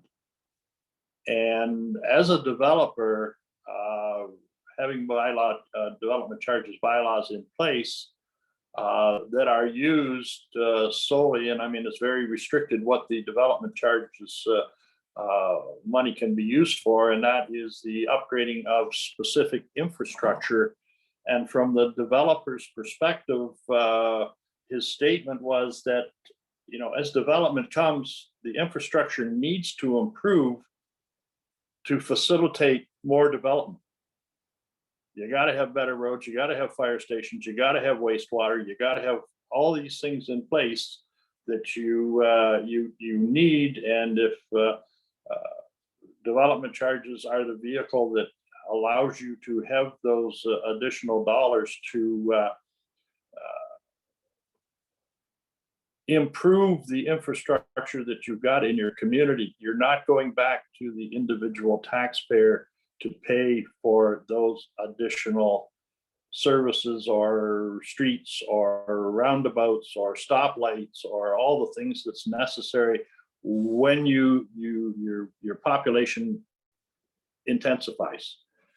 So certainly from the developer's perspective, and that's where it started with my question, is they're used to this. So maybe certainly it's something that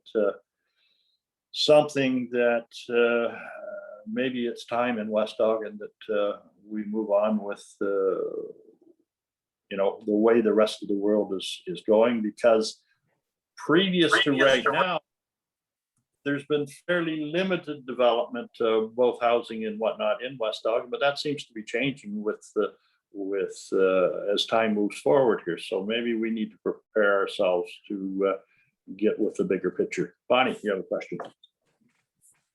Yeah, I do need to leave the meeting, but I wanted to say that I did send some questions in through by email this morning, and I appreciate Brian responding to those. I've had a chance to review them, and I feel quite comfortable that moving forward with this site plan control bylaw is a good idea for us. So I will leave that comment and say bye-bye. Bye-bye. Thanks. And I think that this site plan control bylaw, with the passage of the plan of subdivision at the county, I think that this site plan bylaw will give us much more control over what happens on a development like Seaside, will it not, Brian? Yes, that's correct. So it'll help guide development on single sites. So Seaside has, again, some mixed use development concepts along the main street of Havens Lake Road as you enter that community. That will be the tourist commercial hub of Seaside. So I think it'll be a great tool, obviously, on that aspect, as well as their hotel aspect that they got considering in a block on there, and as well as their residential components. As you know, there's some topographical constraints along Lake Erie there. And one of the discussion points, obviously, that we had with Lower Thames Valley is ensuring that adequate setbacks are achieved from the natural hazards of the slope of the shoreline, and make sure it proceeds. So this plan review process also helps on that, as well as other development concepts that we mentioned earlier in the meeting of, opportunities coming to the downtown core of Rodney and other developments that are out there to help go through a detailed plan review to guide and shape that development going forward. So it's a high quality development that the municipality can be proud of, and creates efficiencies with all approval authorities that are involved in considering that development. What are your thoughts with potential developments that are already in progress? Are they going to be exempt from this site plan control? Existing developments, there's no grandfathering required, because existing or proposed developments that are going through a planning review process for site plan is already happening. So it's status quo. Nothing's really changing on the end of the development community and processing their developments forward. It's already happening. This is just, sorry, Duncan, this is just, I just want to kind of back up what Brian said. All this is doing is putting on paper and giving us a little bit more of a tool to ensure that developers follow through with what they say, I guess is the best way to put it correctly, Brian. But they say that they will do a site plan. This is just giving us a little more tool, one more tool in the toolbox to ensure that it happens. Okay, well, it's giving me a little bit more comfort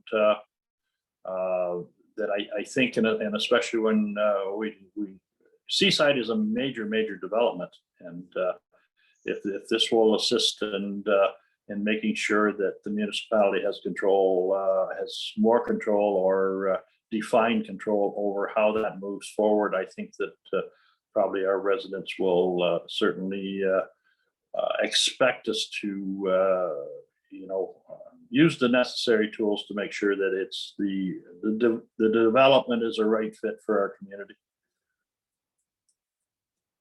Anybody else got anything from council? Okay, I'm not seeing any. I'm not seeing anybody that's certainly opposed to this. And is everybody comfortable in the fact that when we get to the bylaw section of the agenda that we can pass this bylaw today? Is that what you're looking for, Brian and Jana? Yeah, I'd like to change Angela's got a comment, and I'd like to alter Brian's recommendation a little for that, but I'll let Angela. Okay, I'm comfortable moving forward with this in the bylaw portion, so that we can make it more transparent for developers. Okay. All right, Tressa, you seem to be quiet. Richard, anything you got to add? Oh, you're muted, Rich.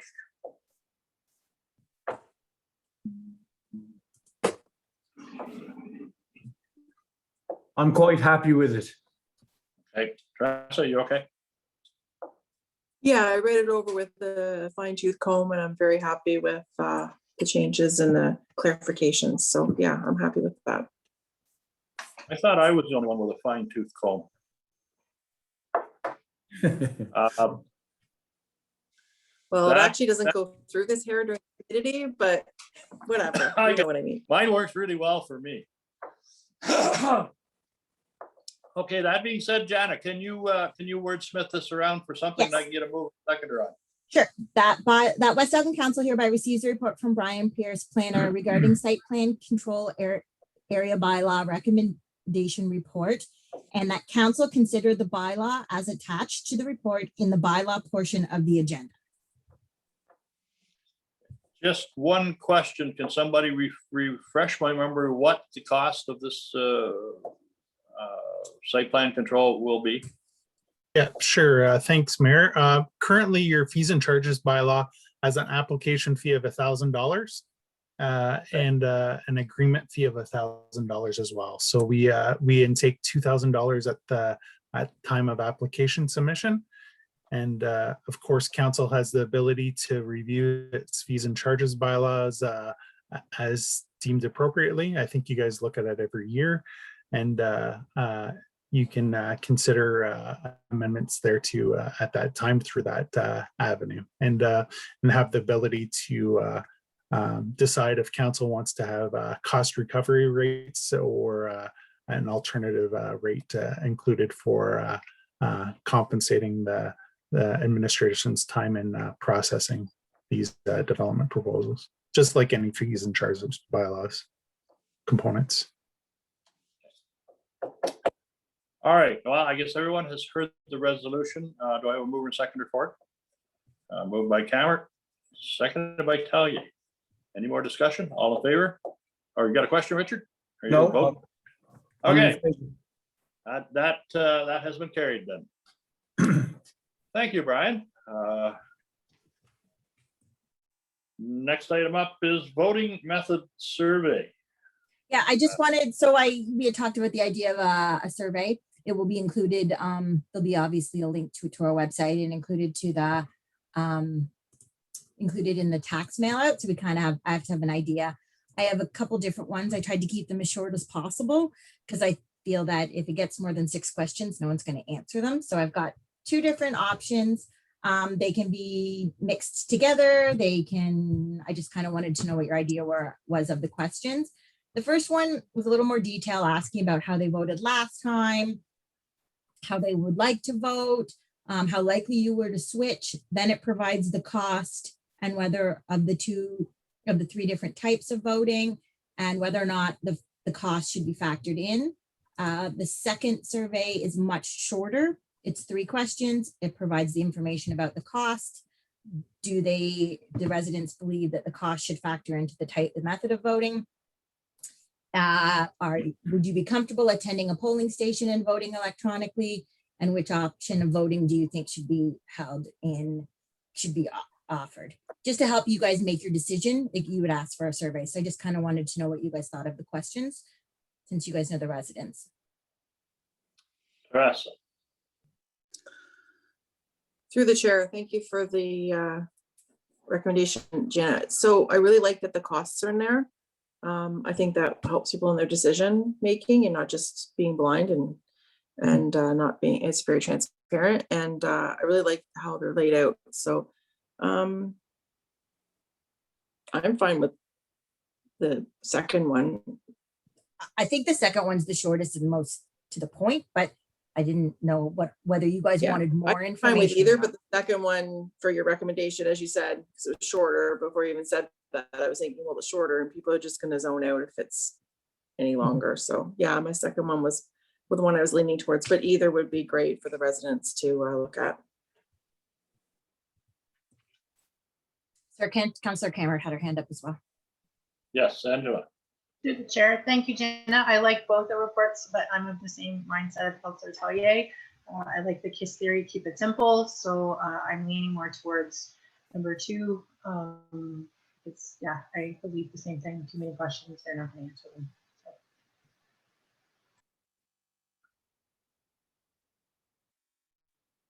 Sir, did you have any, you talked to the people a lot. Any thoughts on that from you? Who is this? Me? You talking to me? Yes, sorry. Oh, okay. Well, I think my only concern is, yes, doing a survey. depending on the response from the survey, Mhm. how much weight do we give to the survey if we get 20% respondents? Where Good does it leave? choice. Yeah, Where does it leave the other 80%? And it's getting the- mailed to it's getting mailed to everyone of the tax bill. So whether they do it or not, it's not my, Exactly. And so that's where I sometimes get a little concerned about surveys, because just recently going through the development charges survey at the county, I mean, when you take a look at the sampling of how many people that turned survey back in and the responses from that survey, I couldn't make head nor tails out of what direction to go. I mean, it's all over the friggin' map. And I mean, there were people responding to the survey on issues that weren't even asked for. So as long as we have an understanding that, yes, this is not the, taking the survey is not the end decision. It's oh no, just you guys still have to make that decision. You It's need to, just hopefully you need a to talk to guide. people. Yeah. Yeah, it's just a guide going forward. And so Teresa. I kind of look at it differently. Yes, we're the decision makers in the end based on different factors, survey being one of them. But if something's sent out to you from your community and we're asking for something and you wanted transparency, you wanted information and input, and that's all you've asked for, and you don't fill it out and it's in your hands, in your mailbox, that is on the residents that have decided not to participate. And that's on them. And that's on people about everything, not just this. I fill out surveys like 4 times a week. I think they're super important. I'm the person at the end of the phone call with Hydro One or wherever you've called about an issue that pushes 1 and does their 2-second survey, because I think it's important to have data. I think all our decisions around this table, well, around this computers now, are based on data, on what information we have that pulls into our decisions, and surveys are a great part of it. And since we can't reach out to residents right now as much because of everything that's going on and our world is changing, getting in your car or finding a ride and going to your local polling station and the cost to it and everything else, and training people during everything is just not, everything's changing. It's not the way to go. So I think the survey is really important. And I think when it comes back, it's a great tool we're going to have. Angela? Chair, I tend to agree with Councillor Tallier. It's hard for me right now to get the temperature of residents in my ward, and the ones that do contact me aren't representing the vast majority, so I would at least like to see what comes back from the survey results and what percentage. If it is only 10 or 15%, then that's something that us at this table have to consider when we're making our decision-making process. But I agree, I would like to see the data so that I can at least get some kind of a reading and feedback that is, giving me an idea of where people are standing. And it gives them the ability to apply anonymously, not have to do it over a social media platform, which can lead to other things. So I would, I appreciate staff's time in this, and I'd like to see what comes back. Richard? Yeah, I would like to see the results of the survey, because I think generally the people that are going to reply to the survey are the ones that are going to vote anyway. So I'd just like to see which way that goes, and then you can make a better decision. It is true. We only get 36% in the past 4 elections has been our high point for voting. So we can get at least 30% of the residents to reply to this, then maybe we have a shot. I actually would like to also take it to the trailer parks and promote it to them as well. The rest? Through the chair, on a total kind of related but aside, I love the high schools. Kids can start getting on the voting list as young as, I think it's a party at 14 and the voting list at 16. So it would be great if we could promote that. They can get on the voting list, but they can't vote until they're 18. But yeah, should be changed in my opinion. That's a whole other discussion. If they can drive and if they can make decisions and apply to universities and do all that, I think they should be able to vote. but that's a subject. So yeah, I no, actually think it's a good idea to get Yeah, that, get it out to them as well, but yeah. I just wish that they would promote it more, that they could at least get on a list. So when they are old enough to vote 2 years after they drive, then maybe they would be a little more informed about what's going on, or at least kind of open their eyes to see what's going. So yeah, I think that it's going to be great to see what the data is that comes back on this. So So I'm getting, oh, sorry, I just wanted to say, I'm getting the idea that option 2, Richard, you were comfortable, you like the shorter one as well, same as Duncan, the shorter. Yes, short and sweet. yes. I tend to go for that one. Yeah, okay. So with that, we have a recommendation. The West Island Council hereby receives a report from Janet, the clerk, regarding voting method survey, and that West Island Council direct staff to number 2. Yep. Okay, mover and seconder for that. Moved by Tellier, seconded by Cameron. All in favor? And that is carried. Okay. What come first, the chicken or the backyard? So Bill and I did a bunch of research. We tried to make it as quick as we could into my 4-page report. I know it's a long one, but I just kind of wanted just some ideas. I do want you to understand that we are going to have to take a comprehensive review of our comprehensive zoning bylaw as part of, once we finish the official plan, to make sure it's in compliance, blah, blah, blah. So that will be coming up. So while I get residents are excited, it has kind of become an issue during the pandemic, that has to be undertaken at that point anyway, so we can wait till then. Or I don't know how many of you have seen the Southwest Middlesex survey regarding chickens, because it again has come to their attention kind of the same way it's come to ours. And from that, most of the municipalities I talk to, those that are willing to entertain it, which aren't many in our area, this is kind of where they're at. Everyone's hosting some sort of public consultation. There's so much stuff, so many avenues to consider and so much stuff. And usually you only hear from the vocal minority, the people who want it. You don't really hear from the people who don't. So I don't know, it's your choice. Maybe we could host a big chicken barbecue once we get out of the pandemic and invite people to come and talk about chicken. Yes. Yeah, Sure. I felt it sacrilege the other day when I was barbecuing and I could hear my neighbor's chickens, and I just thought that was just wrong. Yes, Richard. Yeah. Actually, I have to look at West Elgin as a whole. And when I looked at West Elgin as a whole, I look at the country and I look at the town, because we're all one. So you got rural residential in the country, which in theory and according to our law is not allowed to have a chicken. Then you've got West Lawn, you've got Rodney, that's in what I call a built-up area, also are not allowed to have a chicken, but they all come under the same category. So, I mean, it's I've seen houses with half an acre out in the country, rural residents not allowed to have a chicken. So I just can't see as you can look at it as one law for all, for country and for built-up area.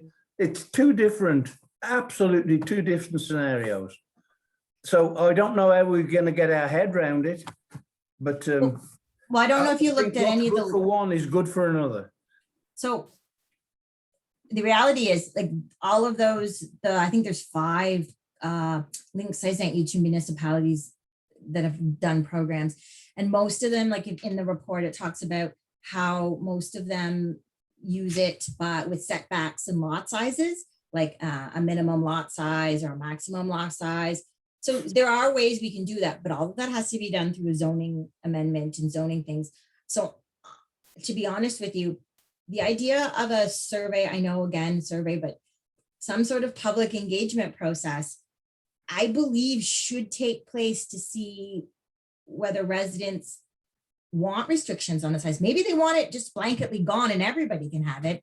Or maybe residents would like it, like Richard said, maybe in the rural residential area only, or things like that. There's a lot of considerations we have to take in.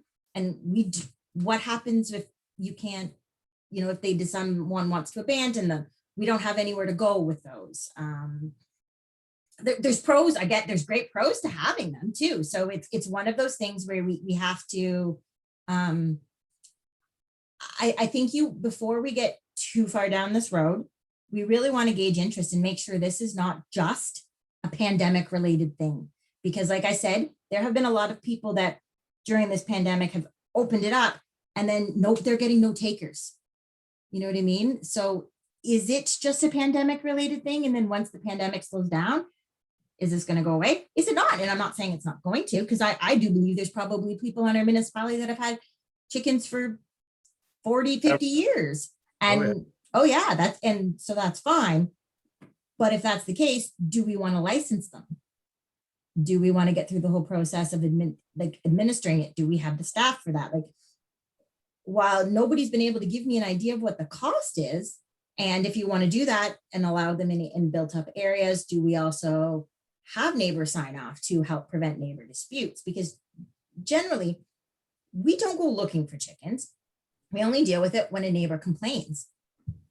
So if we start allowing them, are we going to get more neighbor complaints? It's one of those situations, right? We need to think about, is it what residents really want or not want? Richard. Yeah, yeah, through the chair. I just look at what you said there, Jenna, and you know, if somebody's kept chickens for all these years and never had a complaint, then all of a sudden the neighbor decides to move and you get a new person come in there that all of a sudden complains because his next door neighbor has got chickens. Now he moved into that scenario, so I really don't know how you would treat that one. Yeah. Right now, it's not, that's what I mean. Right now, it's not allowed. Had they, so here's for instance, okay, because I did kind of pose a question similar to that to one of the areas that had them, that what happens if they get the neighbor sign off to get their license for chicken and the neighbor moves? Well, the reality is they're already licensed for chicken. There's nothing anyone can do. So the neighbor can complain, but they got the original approval. They're licensed for chickens. They can continue. That's part of the reasoning for licensing. So basically the neighbor would be told, well, I'm sorry, but their property was already deemed and licensed to be allowed chickens. It is renewed every year. If they end up with roosters or there's some sort of violation to the law and you can prove violation, possibly. But right now, if that happens and a neighbor moves in, we have to go to them and say, I'm sorry, you're not allowed to have chickens. So that's kind of the idea with the licensing. It gives them a little protection as well. And you know what I have found, when you talk to somebody about chickens, in most cases they have no opinion on it one way or another. But then move in 2 or 3 roosters next door, or move in some bad chickens that don't know where they live and they want to be all over the place, then all of a sudden it becomes a problem. And so if you put a survey out, will we get responses? Yeah. What do you think about chickens? Well, biggest majority of the people have no opinion at all. So how do you put public policy in place when it doesn't impact anybody until it does? So I'm thinking that I don't think we can do much of anything until we get through a lot of these planning matters, and then when we get down to the zoning bylaw, then we can start doing some of the things that Richard is talking about. The fact that out in the country here, if you're on a residential lot and you got nobody around you, what's the problem with chickens? Well, in most cases, you could have a yard full of chickens and nobody would know or nobody would care, and we wouldn't be coming to look. So, and then we wouldn't have to institute a licensing policies and have fines. And yeah, that I will admit that I think is both Magda and I's preference, that it's dealt with at that point, because every other municipality that, the ones that I gave you on who does what, everybody else deals with it through their zoning bylaw. And to be honest with you, why create more rules and licenses? If we can just deal with it through that at the zoning process, it makes life easier. Okay. And I don't see a reason why I agree with you, rural residential, it's a good enough size lot. It's easy to do through the zoning, but do it when we're dealing with the official plan and the zoning. We got consensus to work on number 3. give Jana and Magna that direction that number 3 is where we'll leave this for now. Is that okay? It's okay with me. So that Okay, so consideration of Angela? residential backyard chickens be undertaken as part of the review of the comprehensive zoning bylaw. Right. And hopefully we'll be out of this nightmare that we're in, and Have actual conversations about it. Okay, so I just need a mover and seconder. mover and seconder for that recommendation. Richard, seconder. Angela, all in favor? And that is carried. Magna, you need to declare something surplus? Yes, Mr. Mayor. So just recently, the transaction, the lot swap has been completed and finalized. So instead of sitting on a vacant lot, we decided to declare it surplus right away, as you know, market conditions are very favorable these days, and basically try to sell it. Sure. Okay.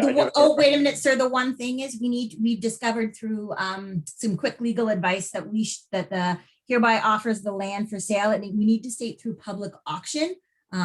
Magda has secured Online us, auction. yeah, the Yes. online auction without any fees of gov deals to get us better advertising. So we need to make sure we have that. Okay, does that need to be in the recommendation? It does. So I've got Yes. an altered recommendation, but Angela's got Okay. her hand up, sir. Okay, we'll do it, Angela, and then you can read the recommendation. Angela. Sorry. So just to clarify, will we be advertising this like in the paper and on our? So there will be an advertisement That will go in. we're using this service to sell. Yeah, an advertisement will go in the paper. We have Okay.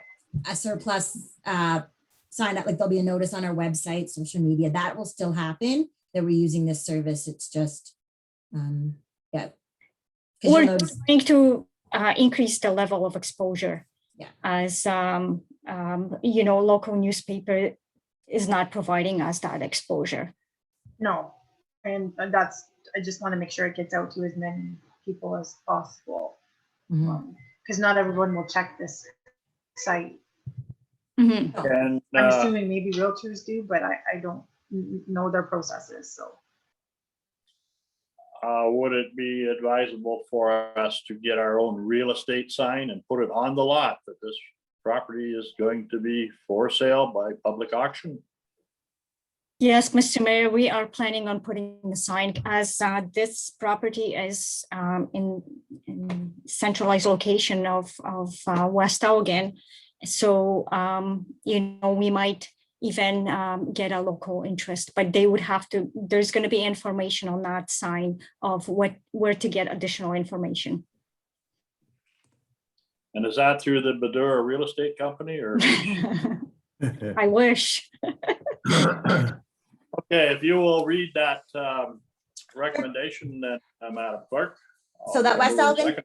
Council hereby receives the report from Magda Badura, CAO Treasurer, redeclaring surplus 131 Main Street, West Lorne, and that West Elgin Council hereby declares the lands legally known as part of lots 1 and 2, Block D, Plan 100, designated as Part 4, Plan 11R9334, municipally known as 131 Main Street, West Lorne, as surplus to the needs of the municipality, and that West Elgin Council hereby authorizes the disposition of land without an appraisal as it is in the best interest of the municipality.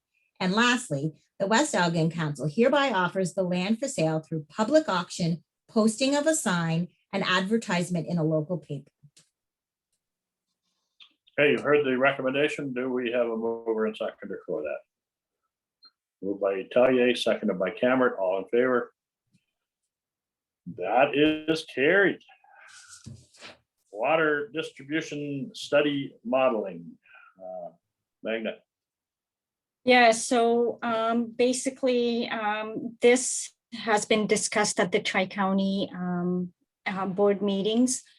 It is in our municipality's best interest to obtain that kind of study, as number one, it will help us with our asset management, as well as will help us answer all the questions that we are getting from potential developers in our in the area. So basically, the study, there's a few objectives that we have, and will be available for us once the study is completed. So basically, they're going to design the model setup and they're going to come up with parameters used for validation of the model performance. They will summarize our operating conditions of the existing infrastructure.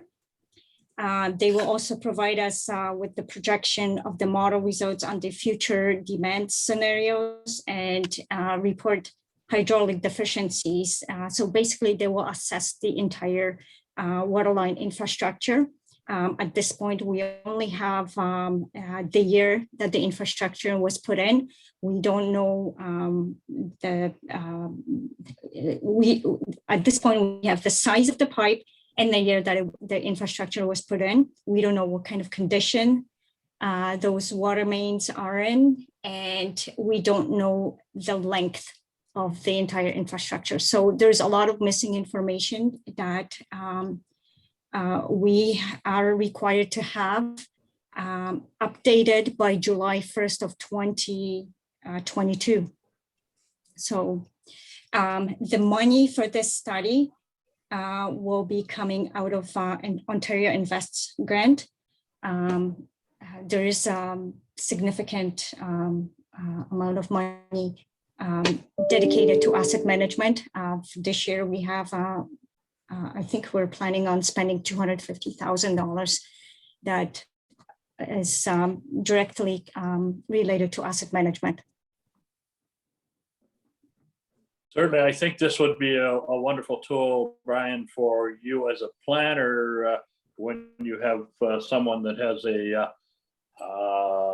planning idea. Having this modeling, it would be able to give you a real quick comment of, unfortunately, it's a great idea, but we're not in a position to be able to service it.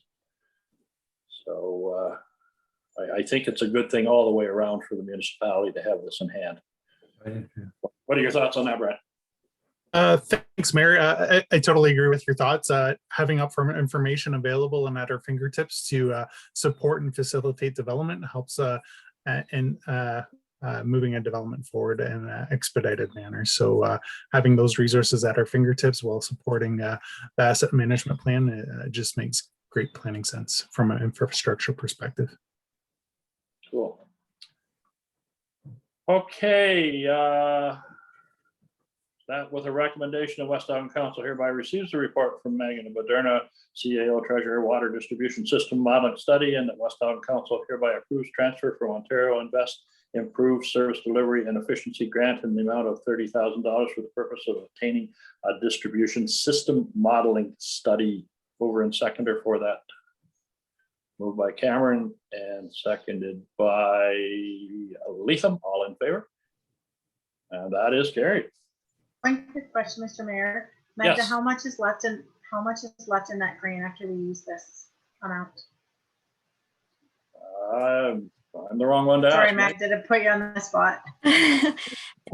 Okay, so as council remembers, last year we had to kind of make allocation of the funds, as it was one of the requirements of the from the government, and we have allocated a good chunk of money towards IT improvements. Things are changing, so based on what I can see, there will be approximately $50,000 left. Thanks. Any other questions? Seeing none, we're going to move on to committee and board reports, council reports from committees. Anybody got committee that they need to update council on? I know Councillor Rowe wanted to update you guys on the dance hall celebration at the Port Glasgow Trailer Park, but obviously she unfortunately had to leave. So I'll just give you the quick synopsis. Decision at this point has been made that we're not doing anything this year. Again, there was some question as to what year, whether it was really in 2021 or if it was 2022, would have been the 100th year. And with restrictions, and we have no idea what it'll be like by August, it's just been decided that we're going to put it off and we'll do it next year because it's looking very promising, like we can actually have a celebration next year. Cool. Yep. Tress. Through the chair, so is that my affordable housing meeting yesterday at 4, and the numbers, we were asked to look at the caseload that Sarah Knight is holding, and the numbers were kind of high in my view of people waiting for affordable housing. So this is single people, not people with families looking for rentals, or this is people looking for affordable housing. There's 113 people in just West Elgin, and they have no affordable housing, nowhere to, so that's a lot. And then families that we're working with, there were a dozen families. Some of them were made up of single people that don't come into this category, and others were, say a parent with a disabled child or just a family themselves, and that was a dozen. So a dozen individuals, 10 units is what I'm trying to say. Sorry. So that was interesting information, I thought, and a little bit sobering and shocking for our population to have that many people. Angela, you were first with your hand up. Just to clarify, you said there was 113 single residents that are looking for affordable housing. And these aren't families, these are just independent people, or are these could potentially have families included in that number of 113? I asked for clarification when they gave up that number, and they said there were single people on a line on the list, on the waiting list, is what the clarification I was given. Okay, thank you. And we don't have, I can't remember how many affordable housing we have, but I think the number is 25, Duncan, is it not, in our area? I can't tell you. I used to know that number, but I forgot. But I believe it was about 25 between the places in Rodney and the few in West Lorne. That's all we had. I get confused because they do like a capture of the West. So anything I own are this way kind of thing. And then they do a capture of West Elgin. So that's why I don't have the exact number, and I don't want to put it out there if I don't. Richard, did you have a question? Well, and actually, Angela asked pretty well the same question I was going to ask, but I'm looking at 113 people, and I assume that they're living with family and friends right now. They're not on the street, are they? But they would like to move out into a place of their own. That's what you're trying to say. So some of them are couch surfing. I believe only one person is living rough. Okay. There were 2, but that person's situation has resolved. So yeah. Okay. So they're couch surfing, living with family, or within an agency.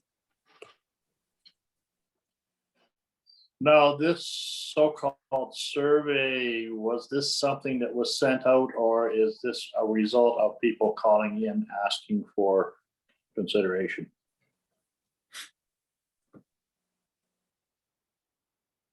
My understanding, it was something they already had on their list to do. We haven't done one since I believe it was 2016. So it was something that needed to be done. Just prudent to have it going on. So it was something already in the works. So this is say 2016 data. The data that they work with right now is, yes, outdated. We do have other data 2018, but it's not as detailed. Oh my. I think things have deteriorated since then. Yes. Looked at. Okay. And then my other committee, we haven't been meeting, but just want to let you know that they obviously had their At Heritage Homes, they had their walkthrough and alarms, and because they had a small fire there, so they have a kitchen fire that was just very small, but they had everything walk through and everything passed. So that's something that's usually reported at this time of year.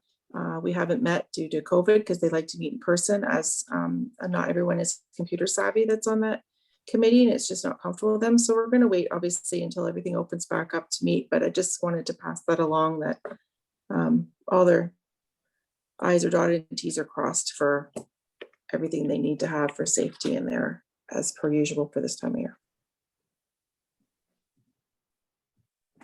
Okay. Anybody else got any other reports?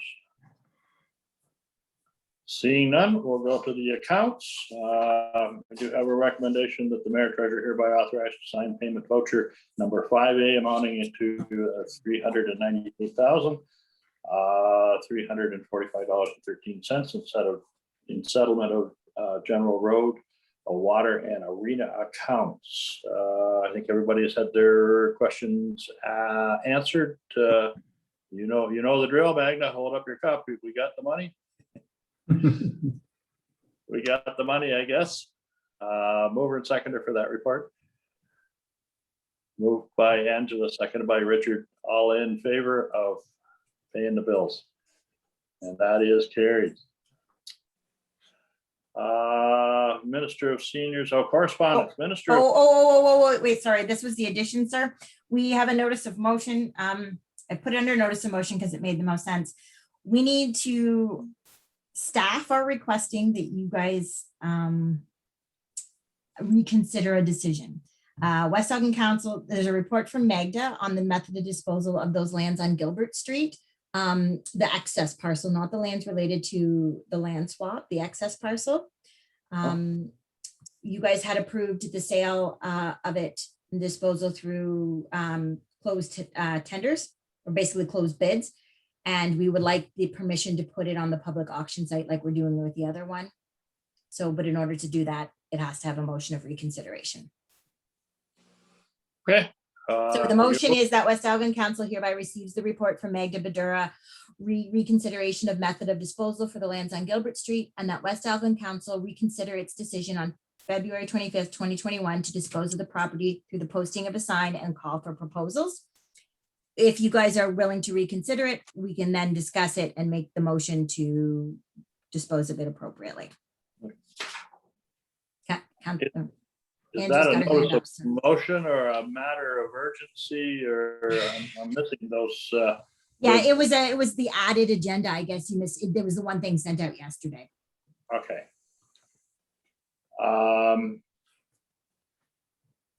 I'm not seeing our matters of urgency or statement. No, it was missing. It was missing on the first agenda. That's why it was sent out as an addition. Okay.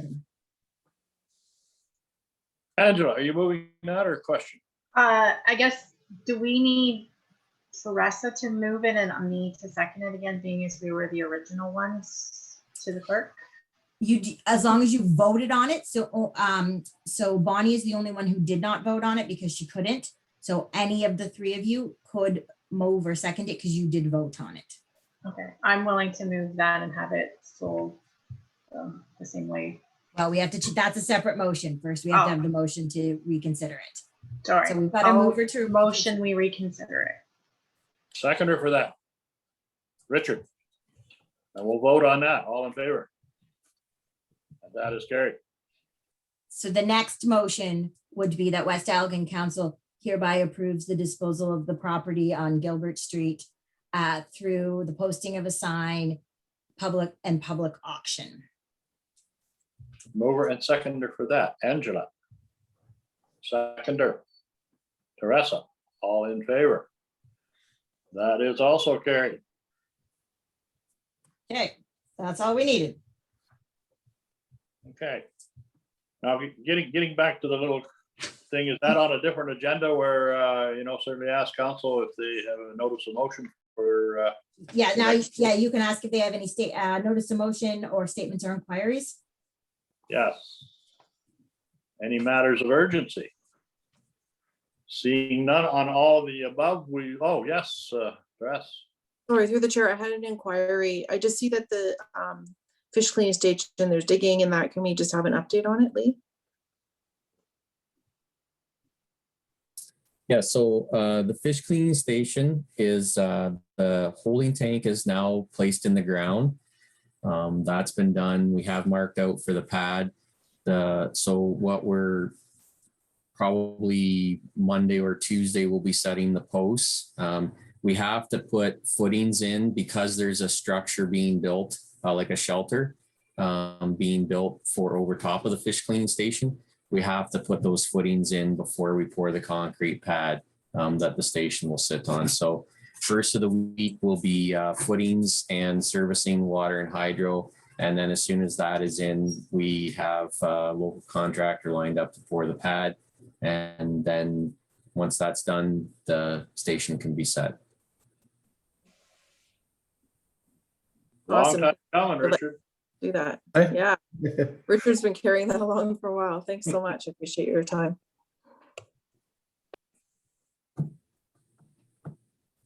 Moving on to correspondence, Minister for Seniors and Accessibility. What's your pleasure on that?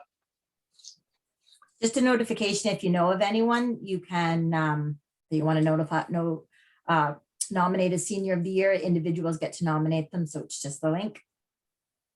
Yeah, we got 3 of them on council. 3 seniors. Okay.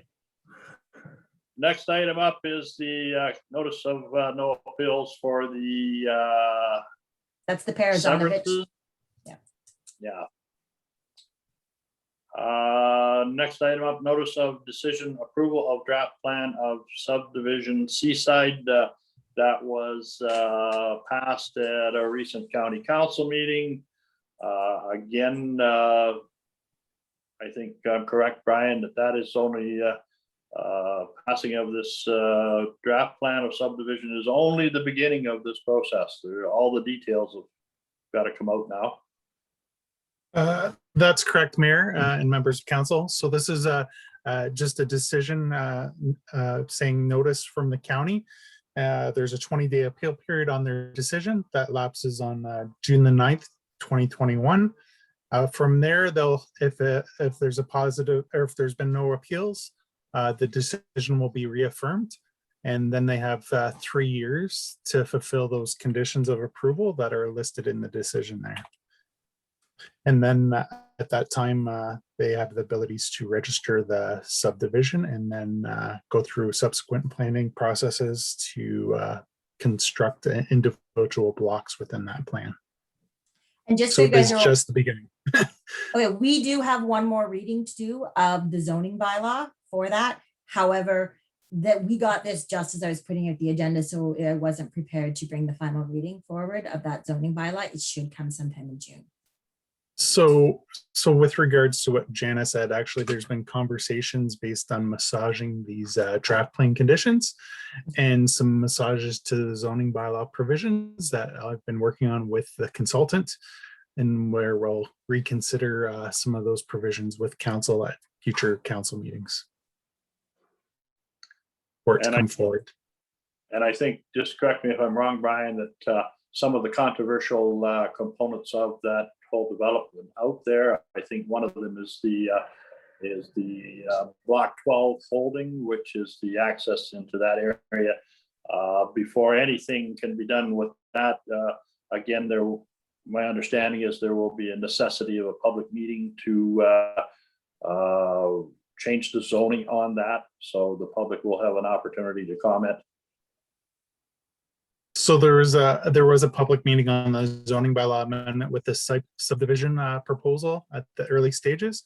So as part of the modifications, we need to look at what those modifications are for considering the zoning bylaw amendment. And then down the road, there will be a meeting of council for the removal of the holding symbol on the lands when the development proceeds. So there's opportunities of public meetings of council for discussion on it. Brian, I believe that holding provision though is for a public site plan meeting. could be Yeah, on the- so it's for public the safety. holding provision requires usually it requires conditions of lift. One of the conditions could be the site plan agreement, in which then a report would have to come forward with holding removal of the property before council to do an amending bylaw to take the holding symbol off the property. Hopefully that clarifies. Well, I just seen in the site plan agreement, there was no consideration given to any type of oversight on if that block 12 being lifted. There was no language in there regarding what that could potentially do to Douglas Street and the traffic and the road quality and everything that goes on that. So I think that there's That's a there's an opportunity to have public involvement in any of that before any changes are made. Great. So that would be a block within the plan of subdivision. So the proponent would have to understand what their development concept would be on that block for the residential component. Possibly a condominium plan process would be required, which would be a planning process with public engagement processes on it. So a single site development could be considered as well. So there's multiple opportunities there for engagement going forward. So, and that's just certainly to the people that are out there that are concerned that the fact that the approval of the draft plan of subdivision is just a necessary component of the overall development. Getting that out of the way, then the actual bits and pieces that are going to make it all work now can be discussed. Well, and one of the conditions in there is that the owner explore other options for accessing block 12 to the satisfaction of the municipality, which means we could require like a traffic study. Yeah. Right. So I think that the draft plan that the county approved is fairly comprehensive, and I know that there was a fair bit of time spent on it, trying to make sure that that everybody was as satisfied as they possibly could be moving forward. And they have to legally notify us of and how any of these conditions were satisfied, and we have to sign off on them before the final approval is given. So, Richard, like you guys as council do. I do know that the access that was proposed wasn't really wide enough to make a driveway, a roadway, so it would be termed as a driveway. So, and my argument always was, when is a road a drive? You know, if it, in my way, a drive may service two houses, not say 10 or 12. So I think, you know, there is something there. Also, I did tentatively have a talk to somebody on the Lower Thames to see if there was a possibility of a road behind the houses. But then you've got some people who's in the scenario where they've got a road in front of them and a road behind them. So it's going to be a really difficult one to get by. yeah. All righty. Councillor Cameron had her hand up a couple times, sir. I don't know if she still has a question or not. Okay. My question or concern was over Douglas Street and the traffic assessments that we had asked for in the public meeting, and were those conditions carried forward, because it doesn't really indicate in that. And I had the same thoughts as Deputy Mayor Leatham about the accessing that block, but it sounds like it's not in this phase right now that we need to be bothered with that. So I'll just make sure that I have that highlighted in my notes going forward, so that I can make sure I bring it up in the appropriate process to make sure that that's satisfied. Sure, I'll point to a condition 11 that speaks to the owner exploring other options. It's on the consolidated package. It's page 166. So that's a condition that they'll have to fulfill with us. There's multiple conditions that the developer will have to fulfill with the municipality going forward and enter into a subdivision agreement with us as per condition 5 as well. So there's quite a bit of work that's involved over the next little bit with detailed design and progressing forward on draft plan conditions with the developer. Okay. We all done with that? Yep. All right, let's move on to bylaws.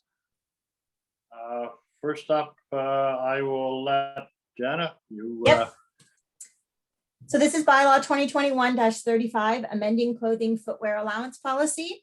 I know Councillor Rowe had asked a question whether this was a little vague or whether we should clarify what is included in the station wear. Chief MacArthur did provide her an answer that outlining it. It's not in the policy because things can change. For him, it's standard and he would set that out unless council wishes it to be specifically written in this policy, like itemized things. We can go ahead and pass this because I believe Councillor Rowe is satisfied with his response. So it's that bylaw 2021-35 being a bylaw to amend HR policy 1.3 with respect to clothing and footwear allowance. We read a first, second, and third and final time. Move and seconder for that bylaw. Would you like it to be more detailed? Would you, any discussion regarding around it? I'm not sure. Yes. Yeah, through the chair, I'm a little worried that later on there might not be enough detail. So if we go to the section of our clothing and footwear, it's detailed there though. Of what municipal, what current full-time staff are allowed, you mean? Yes. Yeah. And then what station wear includes, like what that is encompasses. It can be added, yep.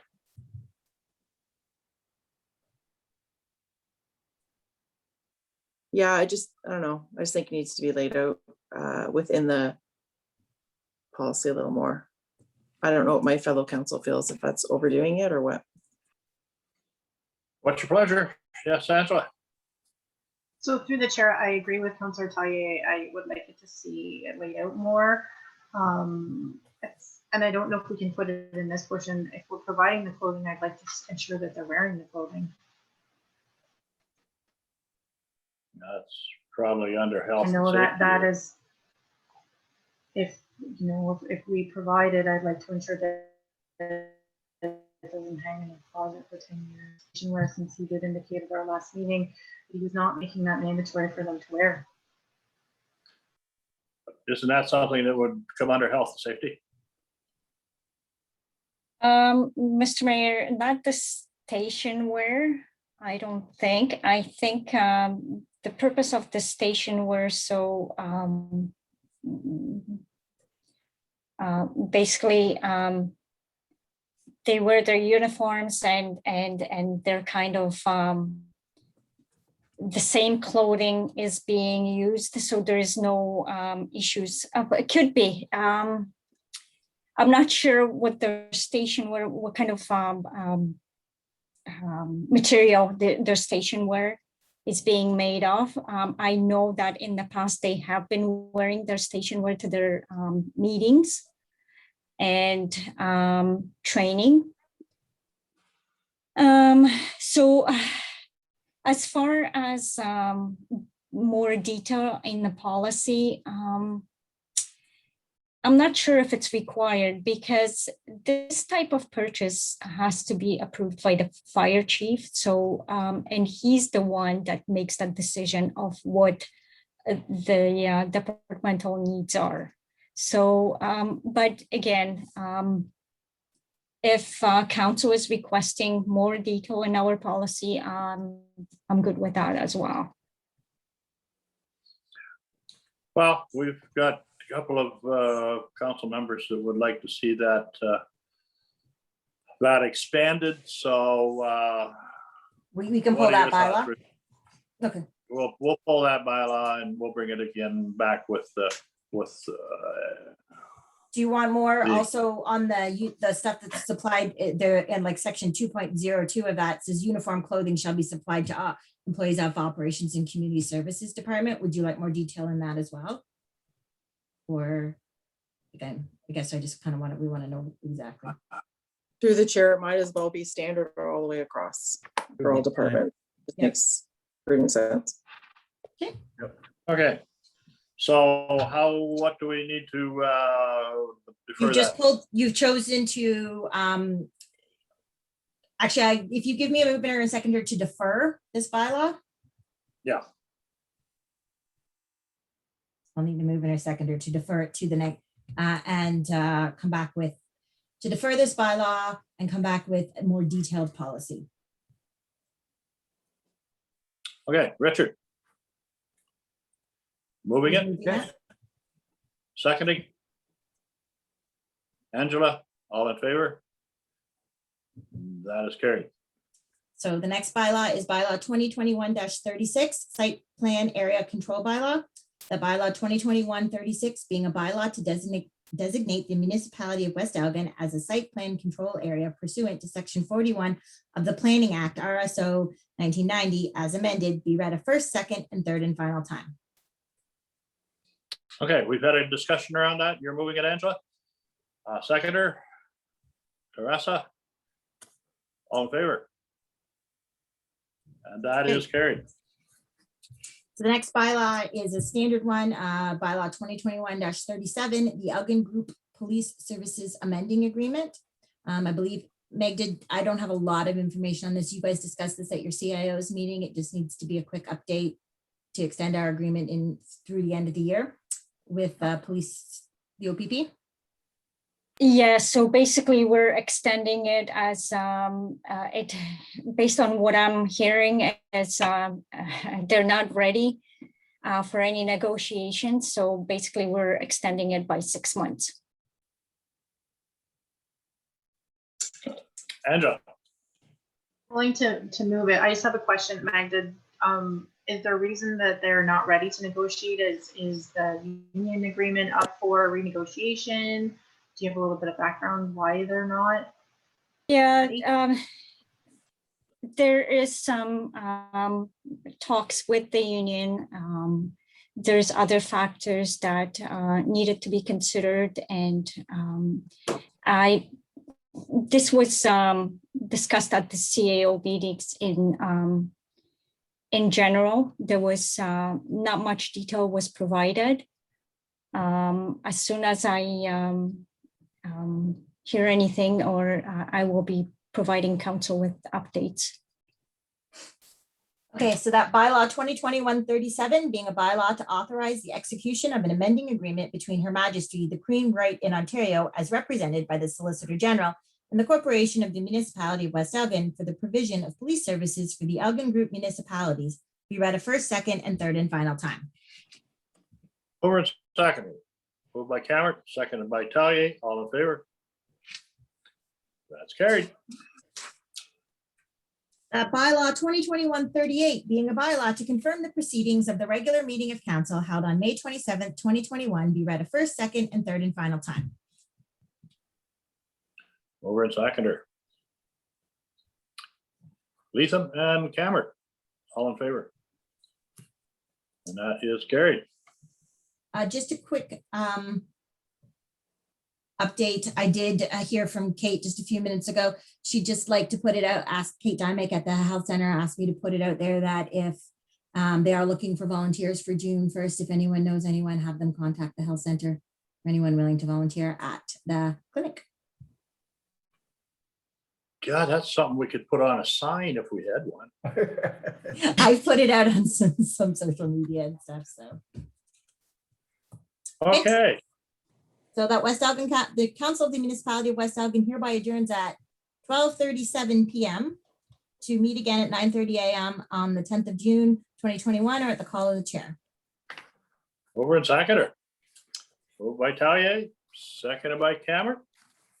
All in favor? That's carried. Well, thank you for your attention. I think we have a very good meeting, accomplished a fair bit, and have a great day. Thank you. Same to you. Thanks.